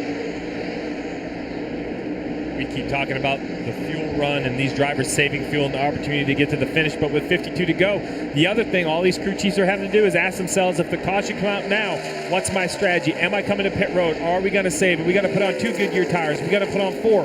What are we going to do if the caution comes out? You have to continue to ask yourself that, to be prepared when the opportunity exists. Well, let's get some more information. Let's go through the field. We'll start with Marty. And Rick, talk about dominant. Kevin Harvick has led all but 42 laps today. And just to dot all the I's and cross all the T's, Rodney Childers about 8 laps ago asked Harvick, have you saved anything for me so far? Meaning fuel. Harvick's only response, we're fine. They feel like they saved all the fuel they need. He's out front. And now he can pace himself to second place Kyle Busch, Mike.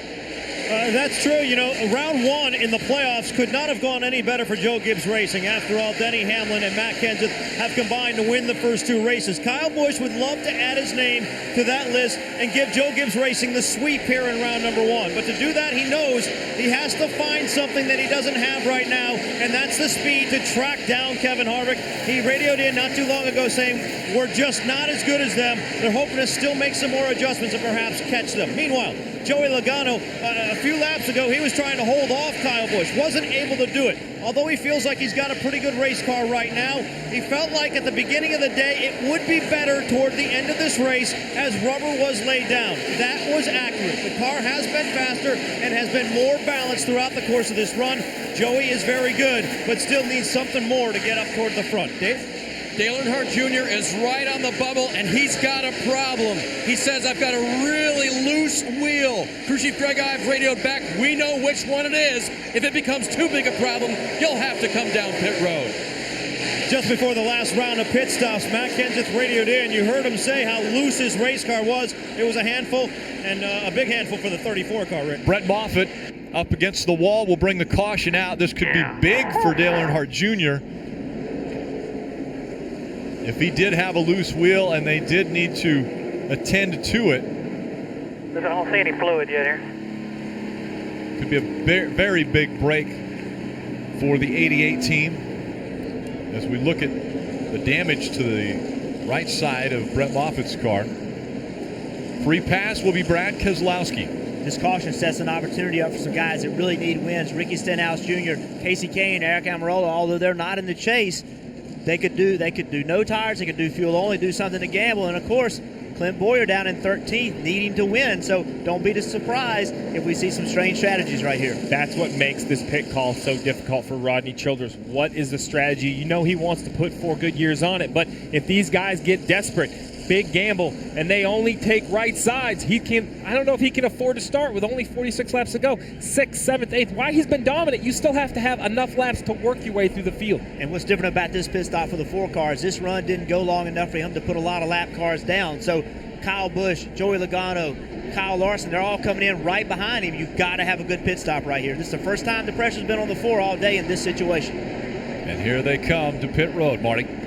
And Rick, it's going to be a simple call for Rodney Childers because Kevin Harvick made the call. He came on the radio and said, just 2 here, don't you think? Childers said, yep, I agree. No changes to the chassis, obviously, for the dominant leader today. There goes Kevin Harvick with his 2 Goodyear tires, Dave. Huge break for Dale Earnhardt Jr. The tires are fine. It's a wheel that is loose. We believe it might be the left front. He'll come in and he'll pit for 4 fresh Goodyear tires and some fuel and get this fixed, Mike. This may be the adjustment Joey Logano was looking for. The car has been pretty good throughout the course of this run, but they're going to make an air pressure adjustment and a 4-tire change. Kyle Busch also saying he needs to be tightened up a little bit. They're going to make an air pressure adjustment on the 18 as well. 4 Goodyear tires. It's an Sunoco race fuel there as well. 2-tire stop for Kevin Harvick and Kyle Larson. And the 20 stayed out on the racetrack.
"44 laps to go in round 1, the playoffs for Sprint Cup Series."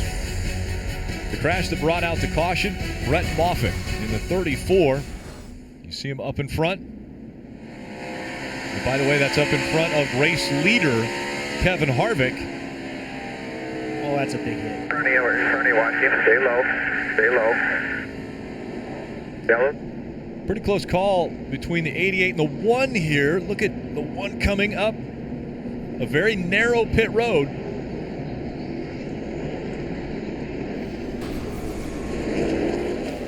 Now the 18 of Kyle Busch, very aware of what's going on the racetrack around him, wants to be a little more aware of the big picture. Here's what they had to say on the radio. We're racing the 88 and the 1 and P5 and P8. How many laps is between us and the 1? We only have to beat one of them.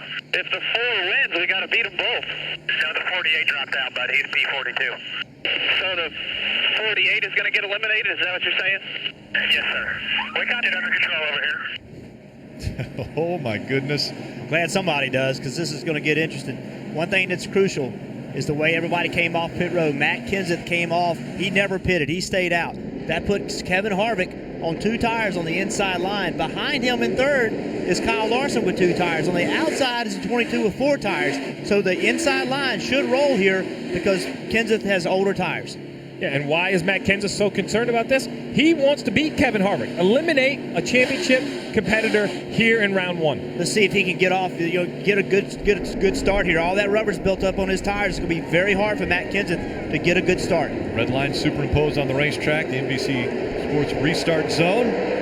Green flag back in the air. Here comes Harvick, spinning his tires a bit on the inside. Can he clear the 20 through 1 and 2? He does easily. But here comes Kyle Larson, also on the 2-tire strategy. Joey Logano looks to the inside of the 20 of Kenseth. Logano, the first car out on 4 tires. Jeff, you called it. The 20 just spun his rear tires, couldn't get going. You see Martin Truex with an aggressive maneuver to try to get inside the 18. By By no means do I think this Kyle Larson at 42 going to be hard to beat. He's been a fast car all day long, but Kevin Harvick got exactly what he needed. He got a car with 2 tires directly behind him, the 20 car of Matt Kenseth. He was able to clear the guys, and he's still in third, and now you see all these guys racing on 4 tires. That's exactly what Harvick wanted. And this is really the race right here. We have Jamie McMurray 11th in points, Kyle Busch 12th in points, Dale Earnhardt Jr. currently eliminated 13th in points, all basically nose to tail on the racetrack. Dale Earnhardt Jr. running just behind Martin Truex Jr. And it's tightening up now, 10th through 13th in the points to see if they can advance to round 2. 39 to go, 9th through 16th will continue to roll across the top of your screen. In the point standings, Chase point standings, Dale Earnhardt Jr. 3 points out as he runs on the track.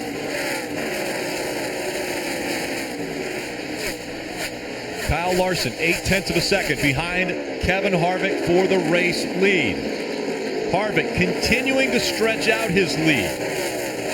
Kenseth runs third, Logano, Kyle Busch, Jamie McMurray, the top 6. That's the gap between 1 and 2. 37 laps to go. A lot of racing still to go from the Monster Mile. There is a lot of racing, but it is squeezed right in. Like you said at the top of your screen, you see Kyle Busch, Jamie McMurray both have a 3-point lead on Earnhardt Jr., who's the first car to be eliminated. What are you telling Juniors? If you're his crew chief, what are you telling him right now? How are you getting him pumped up? At this point, you have to make sure he understands the situation. You need to know he's 3 points behind those cars up in front of him. That's all you can do. He needs to know. You don't want the race to finish and have him no idea that it was McMurray or Kyle Busch he was shooting for. You don't want him to know that he has to get by Jamie McMurray? I absolutely do. I don't want to get to the end of the race and have him have any question. Right now, I'm painting the picture very clear. The superstars in this sport are behind the wheel. Dale Earnhardt Jr., Martin Truex, Kyle Busch. They're the guys that have to get it done right now. He has to understand the goal at hand. But if I'm Jamie McMurray's crew chief, I'm making sure he knows as well. Look, you're in. You're in. Don't do anything silly. Just protect what you have. What's so hard here, when you're pushing, when you're trying hard, sometimes you try too hard, you actually get the car going slower. You're in the throttle a little sooner than you need to be. You drive in the corner a little bit deeper than you need to. You just got to catch your breath. Make lap time. Get your spotter giving you lap times. Hit your marks. Do all the small things right. If you do the small things right, the big things will take care of themselves. But first, do not overdrive this race car right now. You both have put it into perspective very well. This is a long season. They started in February. 26 races of the regular season got them to the chase. 2 races already in this first round of the chase, and now they're in a position to where 1 or 2 spots on the racetrack will determine if they will have a chance to win a championship in 2015. When NASCAR changed the playoff system and it went to rounds and only 3 race rounds, we knew these situations would exist. It would come down to single-digit points leads. We know at Homestead it's going to be 4 cars heads up against one another, but how do you get to Homestead? You have to advance through each round. Thinking about Jamie McMurray and his team, Jamie McMurray, I found it shocking. He'd never made the chase until this year. He has a rookie crew chief in Matt McCall. These guys are trying to upset some of the people that have been here a long time, been together a long time. So a lot of pressure on these guys to advance on. Yeah, look at the upsets. You have the 88 currently out. Jimmy Johnson, who thought the 48 could possibly be eliminated in the first round? Not very many. They put together a chase grid before the chase started, had the 48 falling out after round 1. It's killing my chase grid. Just keep in mind, it's Dover. A lot of things happen at Dover. We still have 31 laps to go. There's a lot of things, a lot of racing. This thing is far from over. And how about Kyle Larson? All these chase cars, and we have the 42 of Kyle Larson up here trying to put the pressure on Kevin Harvick. And I mean, listen, Matt Kenseth, he's still running third. He stayed out on tires. I mean, that's impacted this race in a great way. I thought Matt Kenseth staying out on tires, they were going to blow by him, but his teammate is having a tough time getting by him. I mean, that's unbelievable to me. I thought he'd be running 8th to 12th right now at this point. Listen, that might not be our last restart, as Jeff mentioned. Another caution comes out. We get to the 40's smoking, and if he puts some fluid on the track, potentially the caution comes out again. Landon Castle going down the backstretch, and you see some fluid being put down, or we saw it earlier when he was on the apron, fluid being put down on the track. Now, remember, we just saw how difficult it was for the 20 to accelerate through the gears with the rubber on the tires. Jeff has talked about it all day long, how you pick that rubber up. We expect all of these leaders to stay on the racetrack, especially with the success Matt Kenseth is having on those old tires. Now, how does Kevin Harvick and Kyle Larson? Restarts have been a huge topic of conversation over the last 3 races. It's going to come down to restarts here at Dover. The restart zone increased in size from 70 to 140 feet, trying to give the race leader a little more of an advantage so that it wasn't so easy for the driver that was in second to know when the race leader was going to go. And this is a great shot. You can see where the cars are under caution. All that rubber's been picked up. It's all on the tires. Above where the cars are running, that's where the rubber was laid down, and it's not being picked up. So all that rubber is on the race tire. It's on the tire. It's very difficult to get it off. You're going to swerve. You're going to spin your tires. You're going to weave. You're going to do everything you can, but it's difficult to get it off. Pit road is open. We'll see if there are any takers with just 28 laps to go. If you're in the back, if you're Brad Keselowski, Carl Edwards, Kurt Busch, do you come to pit road and gamble and take 4 tires and see if they'll work? Yeah, absolutely, probably pit. There is no gamble at that point. You see the back half of the lead lap cars coming to pit road. That's really their only opportunity at this point to have an advantage over the cars in front of them. 43 of Eric Almirola leading the lead lap cars on pit road. Marty? And Rick, for Clint Boyer, this is really the only call they have. They did not make the progress they thought they would make. Brian Patty making the call here for 4 tires for Clint Boyer and also an air pressure adjustment. Again, the car hasn't been too bad, but that run, for some reason, just didn't go like it had earlier, Dave. And Marty, on the last pit stop, last round of caution, the 2 car got the free pass. So Brad Keselowski was last on the lead lap, took the opportunity to come in and change 4 tires this time. Also, Carl Edwards running in the back. He comes in to put on fresh rubber as well. Kurt Busch still having trouble with that 41 car. That jack screw is still unwinding itself, making the car very low in the left front, making the car very, very tight. So they're continuing to try to pack that left front, stiffen it up so it'll run well. The first thing he said before he came onto pit road, Kurt Busch, he said, okay, everybody, keep calm. Here's what it feels like. Now they go to work. Kurt Busch, 12 points ahead of the cut line as they're running on the track. Can he hang on to those positions? The restart is coming up. Stay with us.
Welcome back to the AAA 400 from Dover.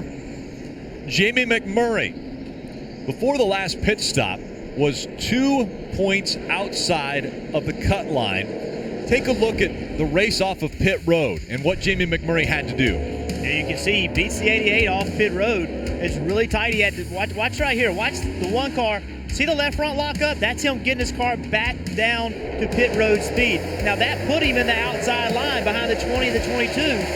You can see the 88 cars behind the 18. Small things make a big difference. Picking up those spots on pit road has put him in a position to move on. He is now 3 points above the cut line, Jamie McMurray. So with that move on pit road, that has enabled him to be above the cut line. Dale Earnhardt Jr. below the cut line now. I think all these cars staying out is exactly what Kevin Harvick wanted as well. Now everybody behind him is on the same tires he's on as far as having rubber built up on them. Nobody is on fresh tires. Rear end seal going bad for the 48 early. He was on or in the garage for 37 laps. That's why he's below the cut line. As they come into the NBC Sports restart zone, we're back to racing. Fairly clean restart there for everyone up front. Kyle Busch so strong on restarts, battling for second now with Kyle Larson.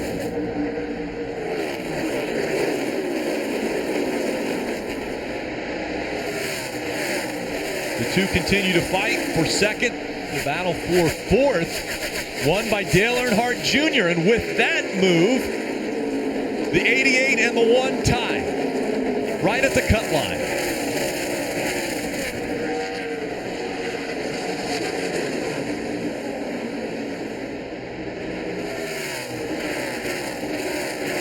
Just 23 laps to determine who will advance to round 2. Martin Truex Jr. in the 78. Truex Jr. running 8th on the track. Now drops tonight as Eric Almirola has gotten in front of him. Martin Truex Jr. 9 points to the good of that cut line.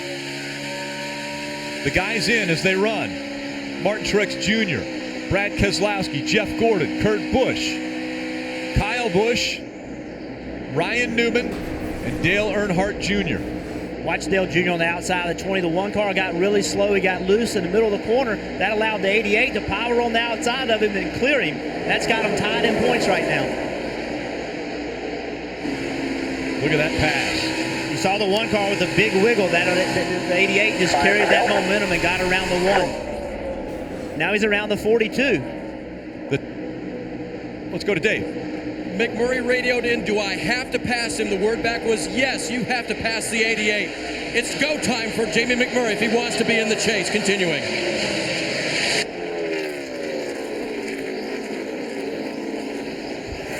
The tiebreaker, those two that are on the cut line are tied in points. The tiebreaker would be the best finish in this round. And by the way, this would be their best finish.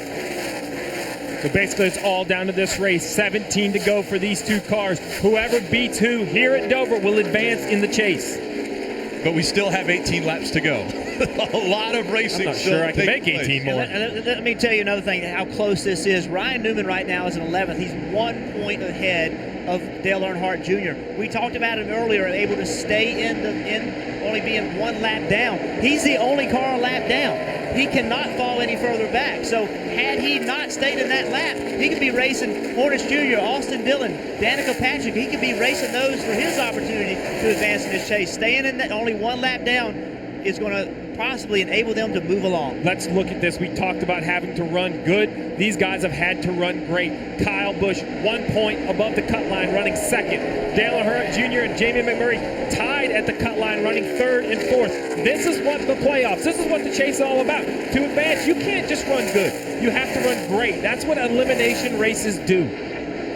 With so few laps to go, Jimmy Johnson doesn't look like he'll be able to advance further than 41st.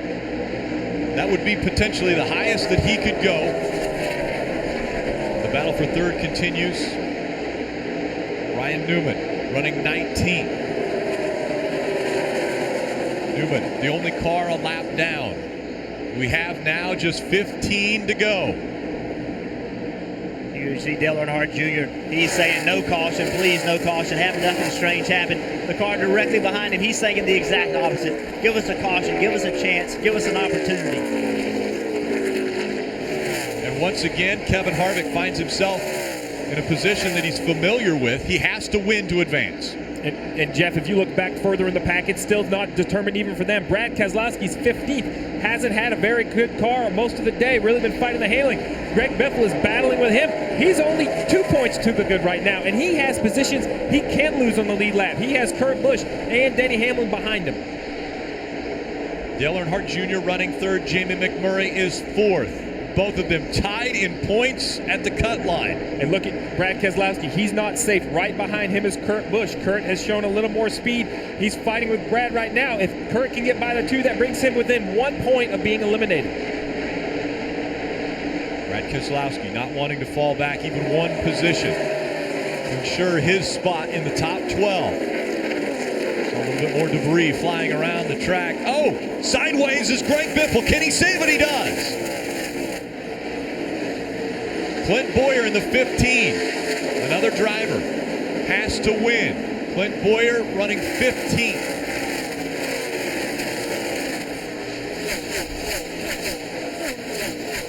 We're showing these cars back here because the Kyle Busch, Earnhardt Jr., Jamie McMurray has basically stayed the same. They're about 15 or 20 car lengths apart. Right now, Brad Keselowski is in the tightest position as far as points. 2 points separate 9th through 13th. 2 points. That's 2 positions.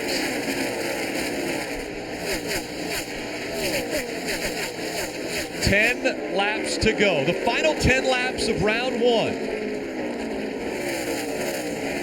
Greg Biffle a little sideways again. Two-car had a big problem in the middle of the corner, unable to 41 to get right back behind him. Carl Edwards behind the 15.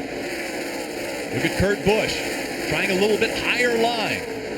Kurt wanting to get by the 2.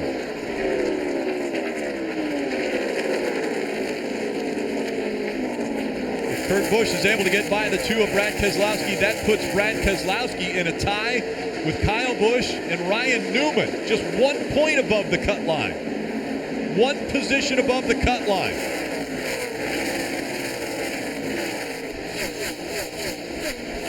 Kevin Harvick with a 1.8 second lead. Kyle Busch runs second. Dale Earnhardt Jr. has a 1.5 seconds in front of Jamie McMurray. Those two currently tied for 12th in points. Race leader Kevin Harvick on the right. With the cautions, the fuel situation for Kevin Harvick should be out the window. Yeah, they have to worry about. They came fuel. to pit road. They should be fine on fuel. With this great battle on the racetrack for points, we've completely forgot, or not forgot, but haven't talked about the amazing job this 4-car. They came in, put themselves in not a must-win, but they felt like they needed to win, and here they are leading. With the cars running where they are, though, they are in a must-win. And look at the tight battle now between Kurt Busch and Brad Keselowski. Keselowski up the racetrack. Kurt Busch chooses that second line. And now the congestion in front of him. Who chooses the right line as they go through 3 and 4?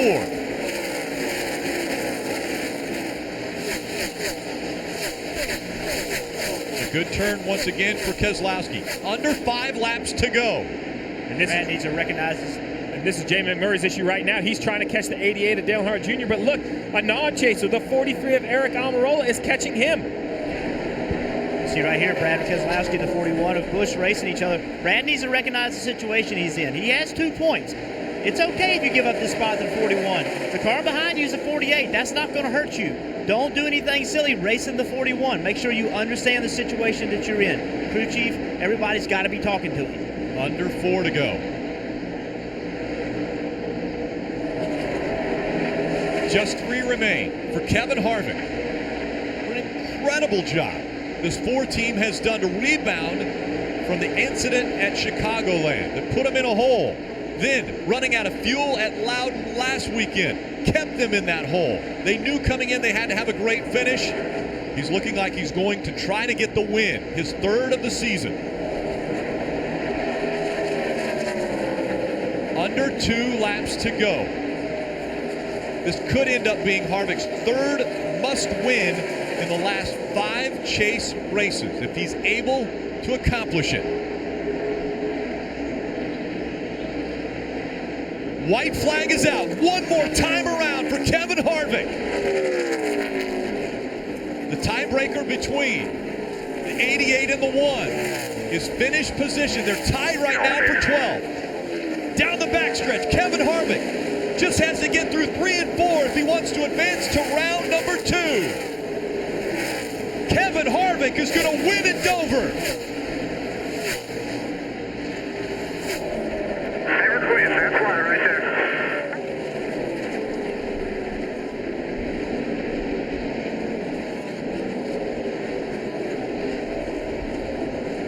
Kevin Harvick has been able to do whatever it takes to keep his championship hopes alive.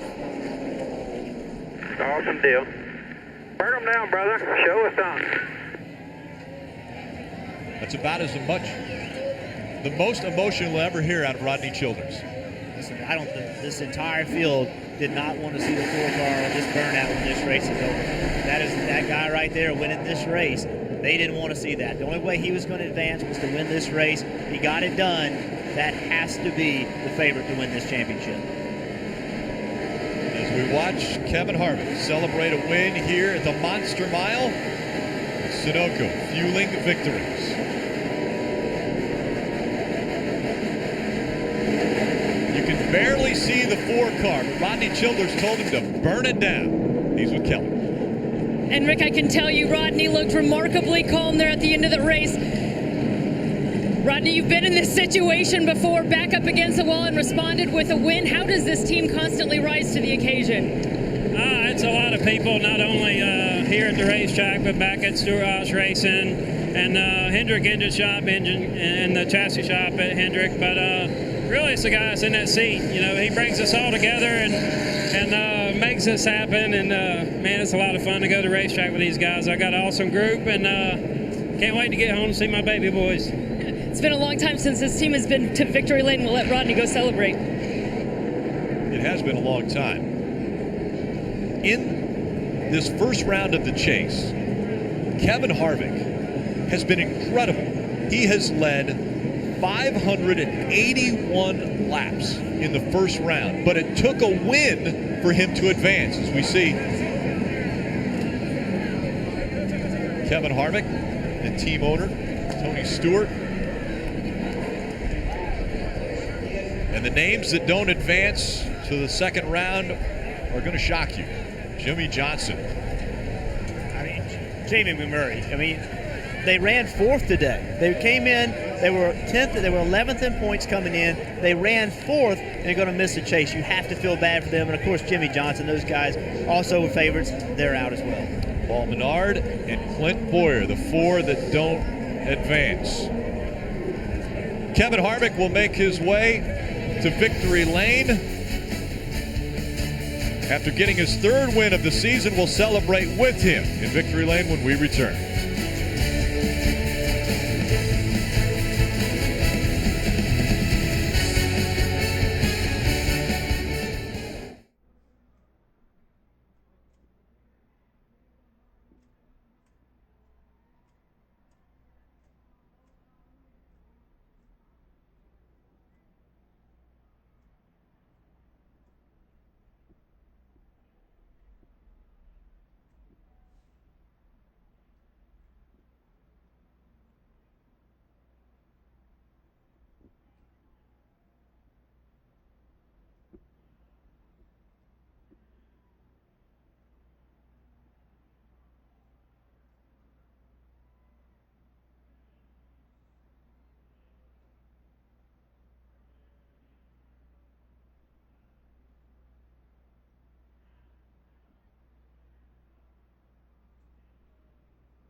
A huge crowd greeting the 4 team in victory lane.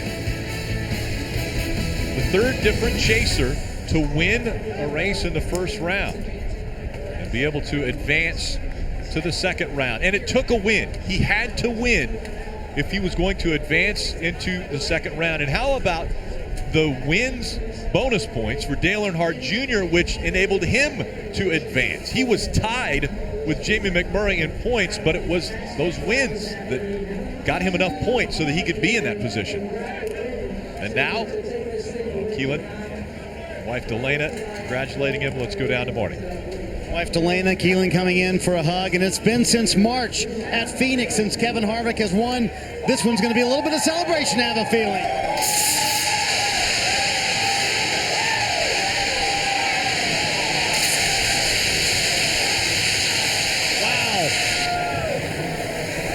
So much celebration for this race team. And Kevin, what kind of statement did the 4 team and statement did you make this afternoon? I'm just so proud of everybody from Stewart-Haas Racing to do everything that we've done the last 3 weeks, really. Obviously, we weren't in a great position coming into today. But that's what these guys are made of, and that's what teamwork's all about. And just got to thank everybody from Budweiser and Jimmy John's, Chevrolet, 750th win for them, Outback Mobile One, Hunt Brothers, Dytech, everybody who helps us on this car. This is what it's all about, those big-time moments. You can feel the emotion and hear the emotion in your voice, Kevin. How emotional was it for you behind the wheel in those final few laps? Well, you know, it's just one of those weekends where the car was really good, and they believe, and that's really what that's the I believe chant. Is everybody wins. That's why they're so great. Is this team better under pressure, Kevin? I think we're better than we were last year just because of the experiences and things that we've had. So, you know, I think when you look at everything that's gone on over the last couple of years, it's just been a lot of fun. So it's just that never quit attitude.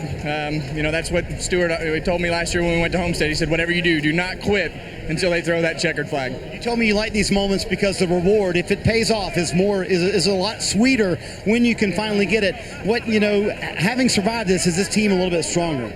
Oh yeah, anytime you can go through moments like this and gain some momentum and prove to yourself that you can do things like this, there's no way you can't be stronger. So I'm just so damn proud of those guys and so proud of our fans and everybody for all the support all week. And this guy, you got a high five from this guy. I know.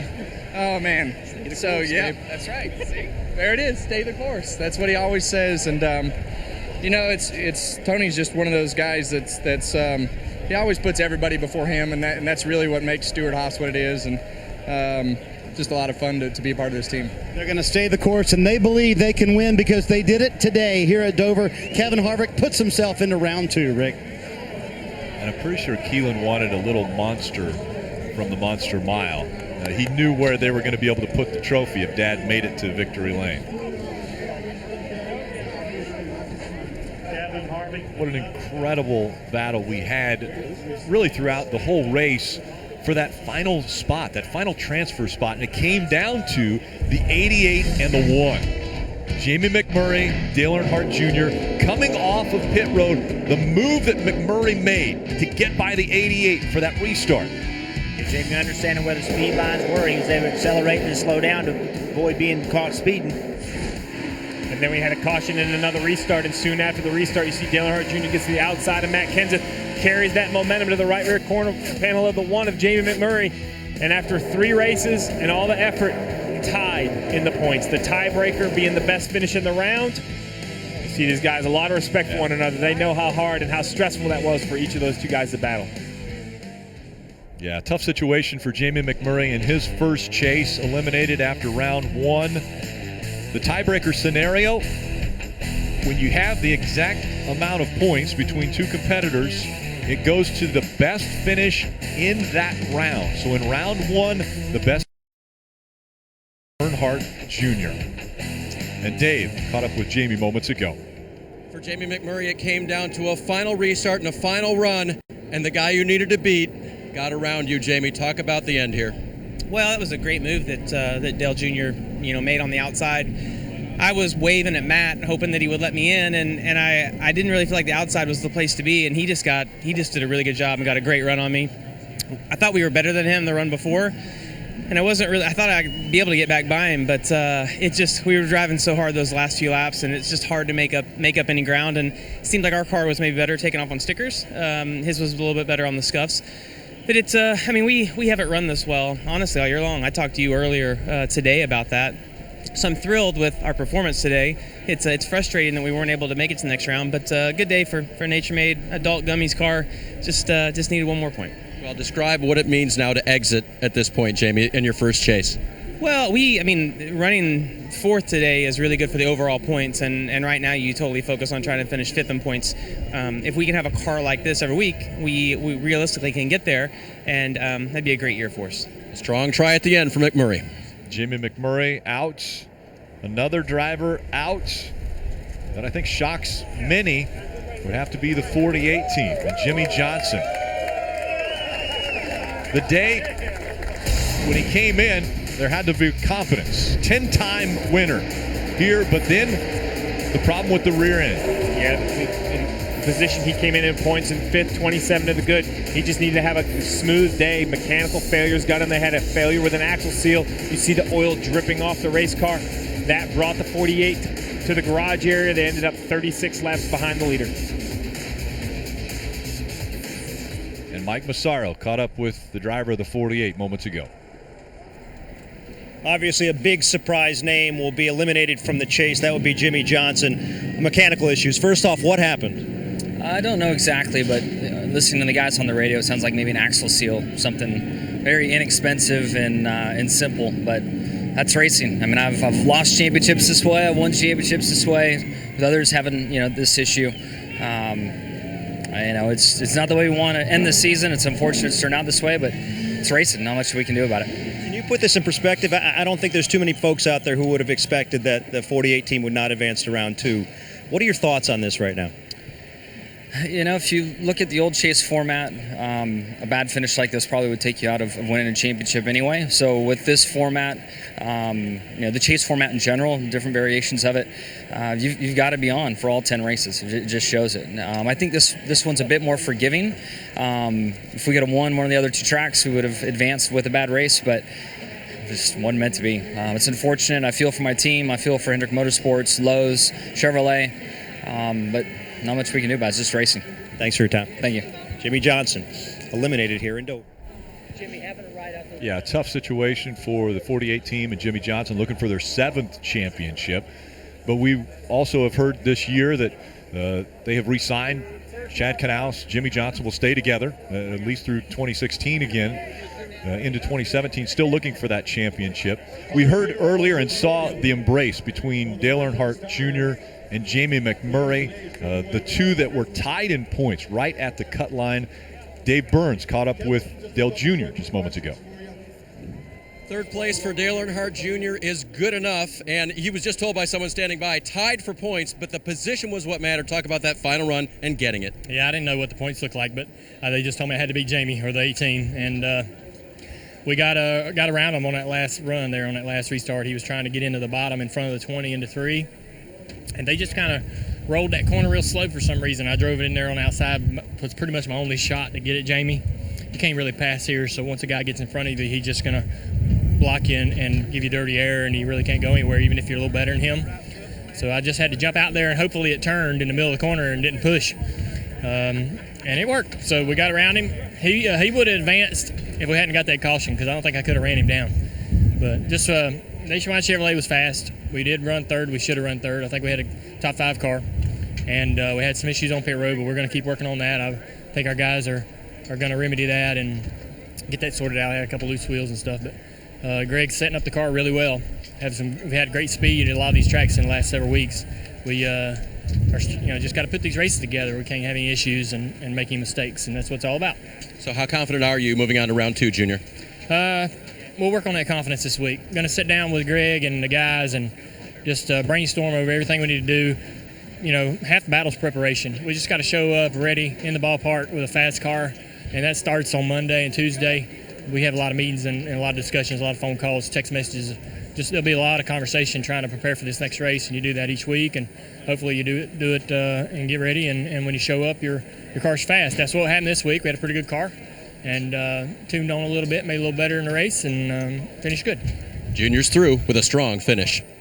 Dave, live in the motorhome lot with Martin Truex Jr. And boy, I don't know where to start with your day. First of all, let's talk about what put you back into start 43rd and your interpretation of NASCAR's interpretation of what was wrong with the right rear fender or quarter panel. Well, I don't, honestly, I don't really know. I know that we don't do anything any of the other teams don't do.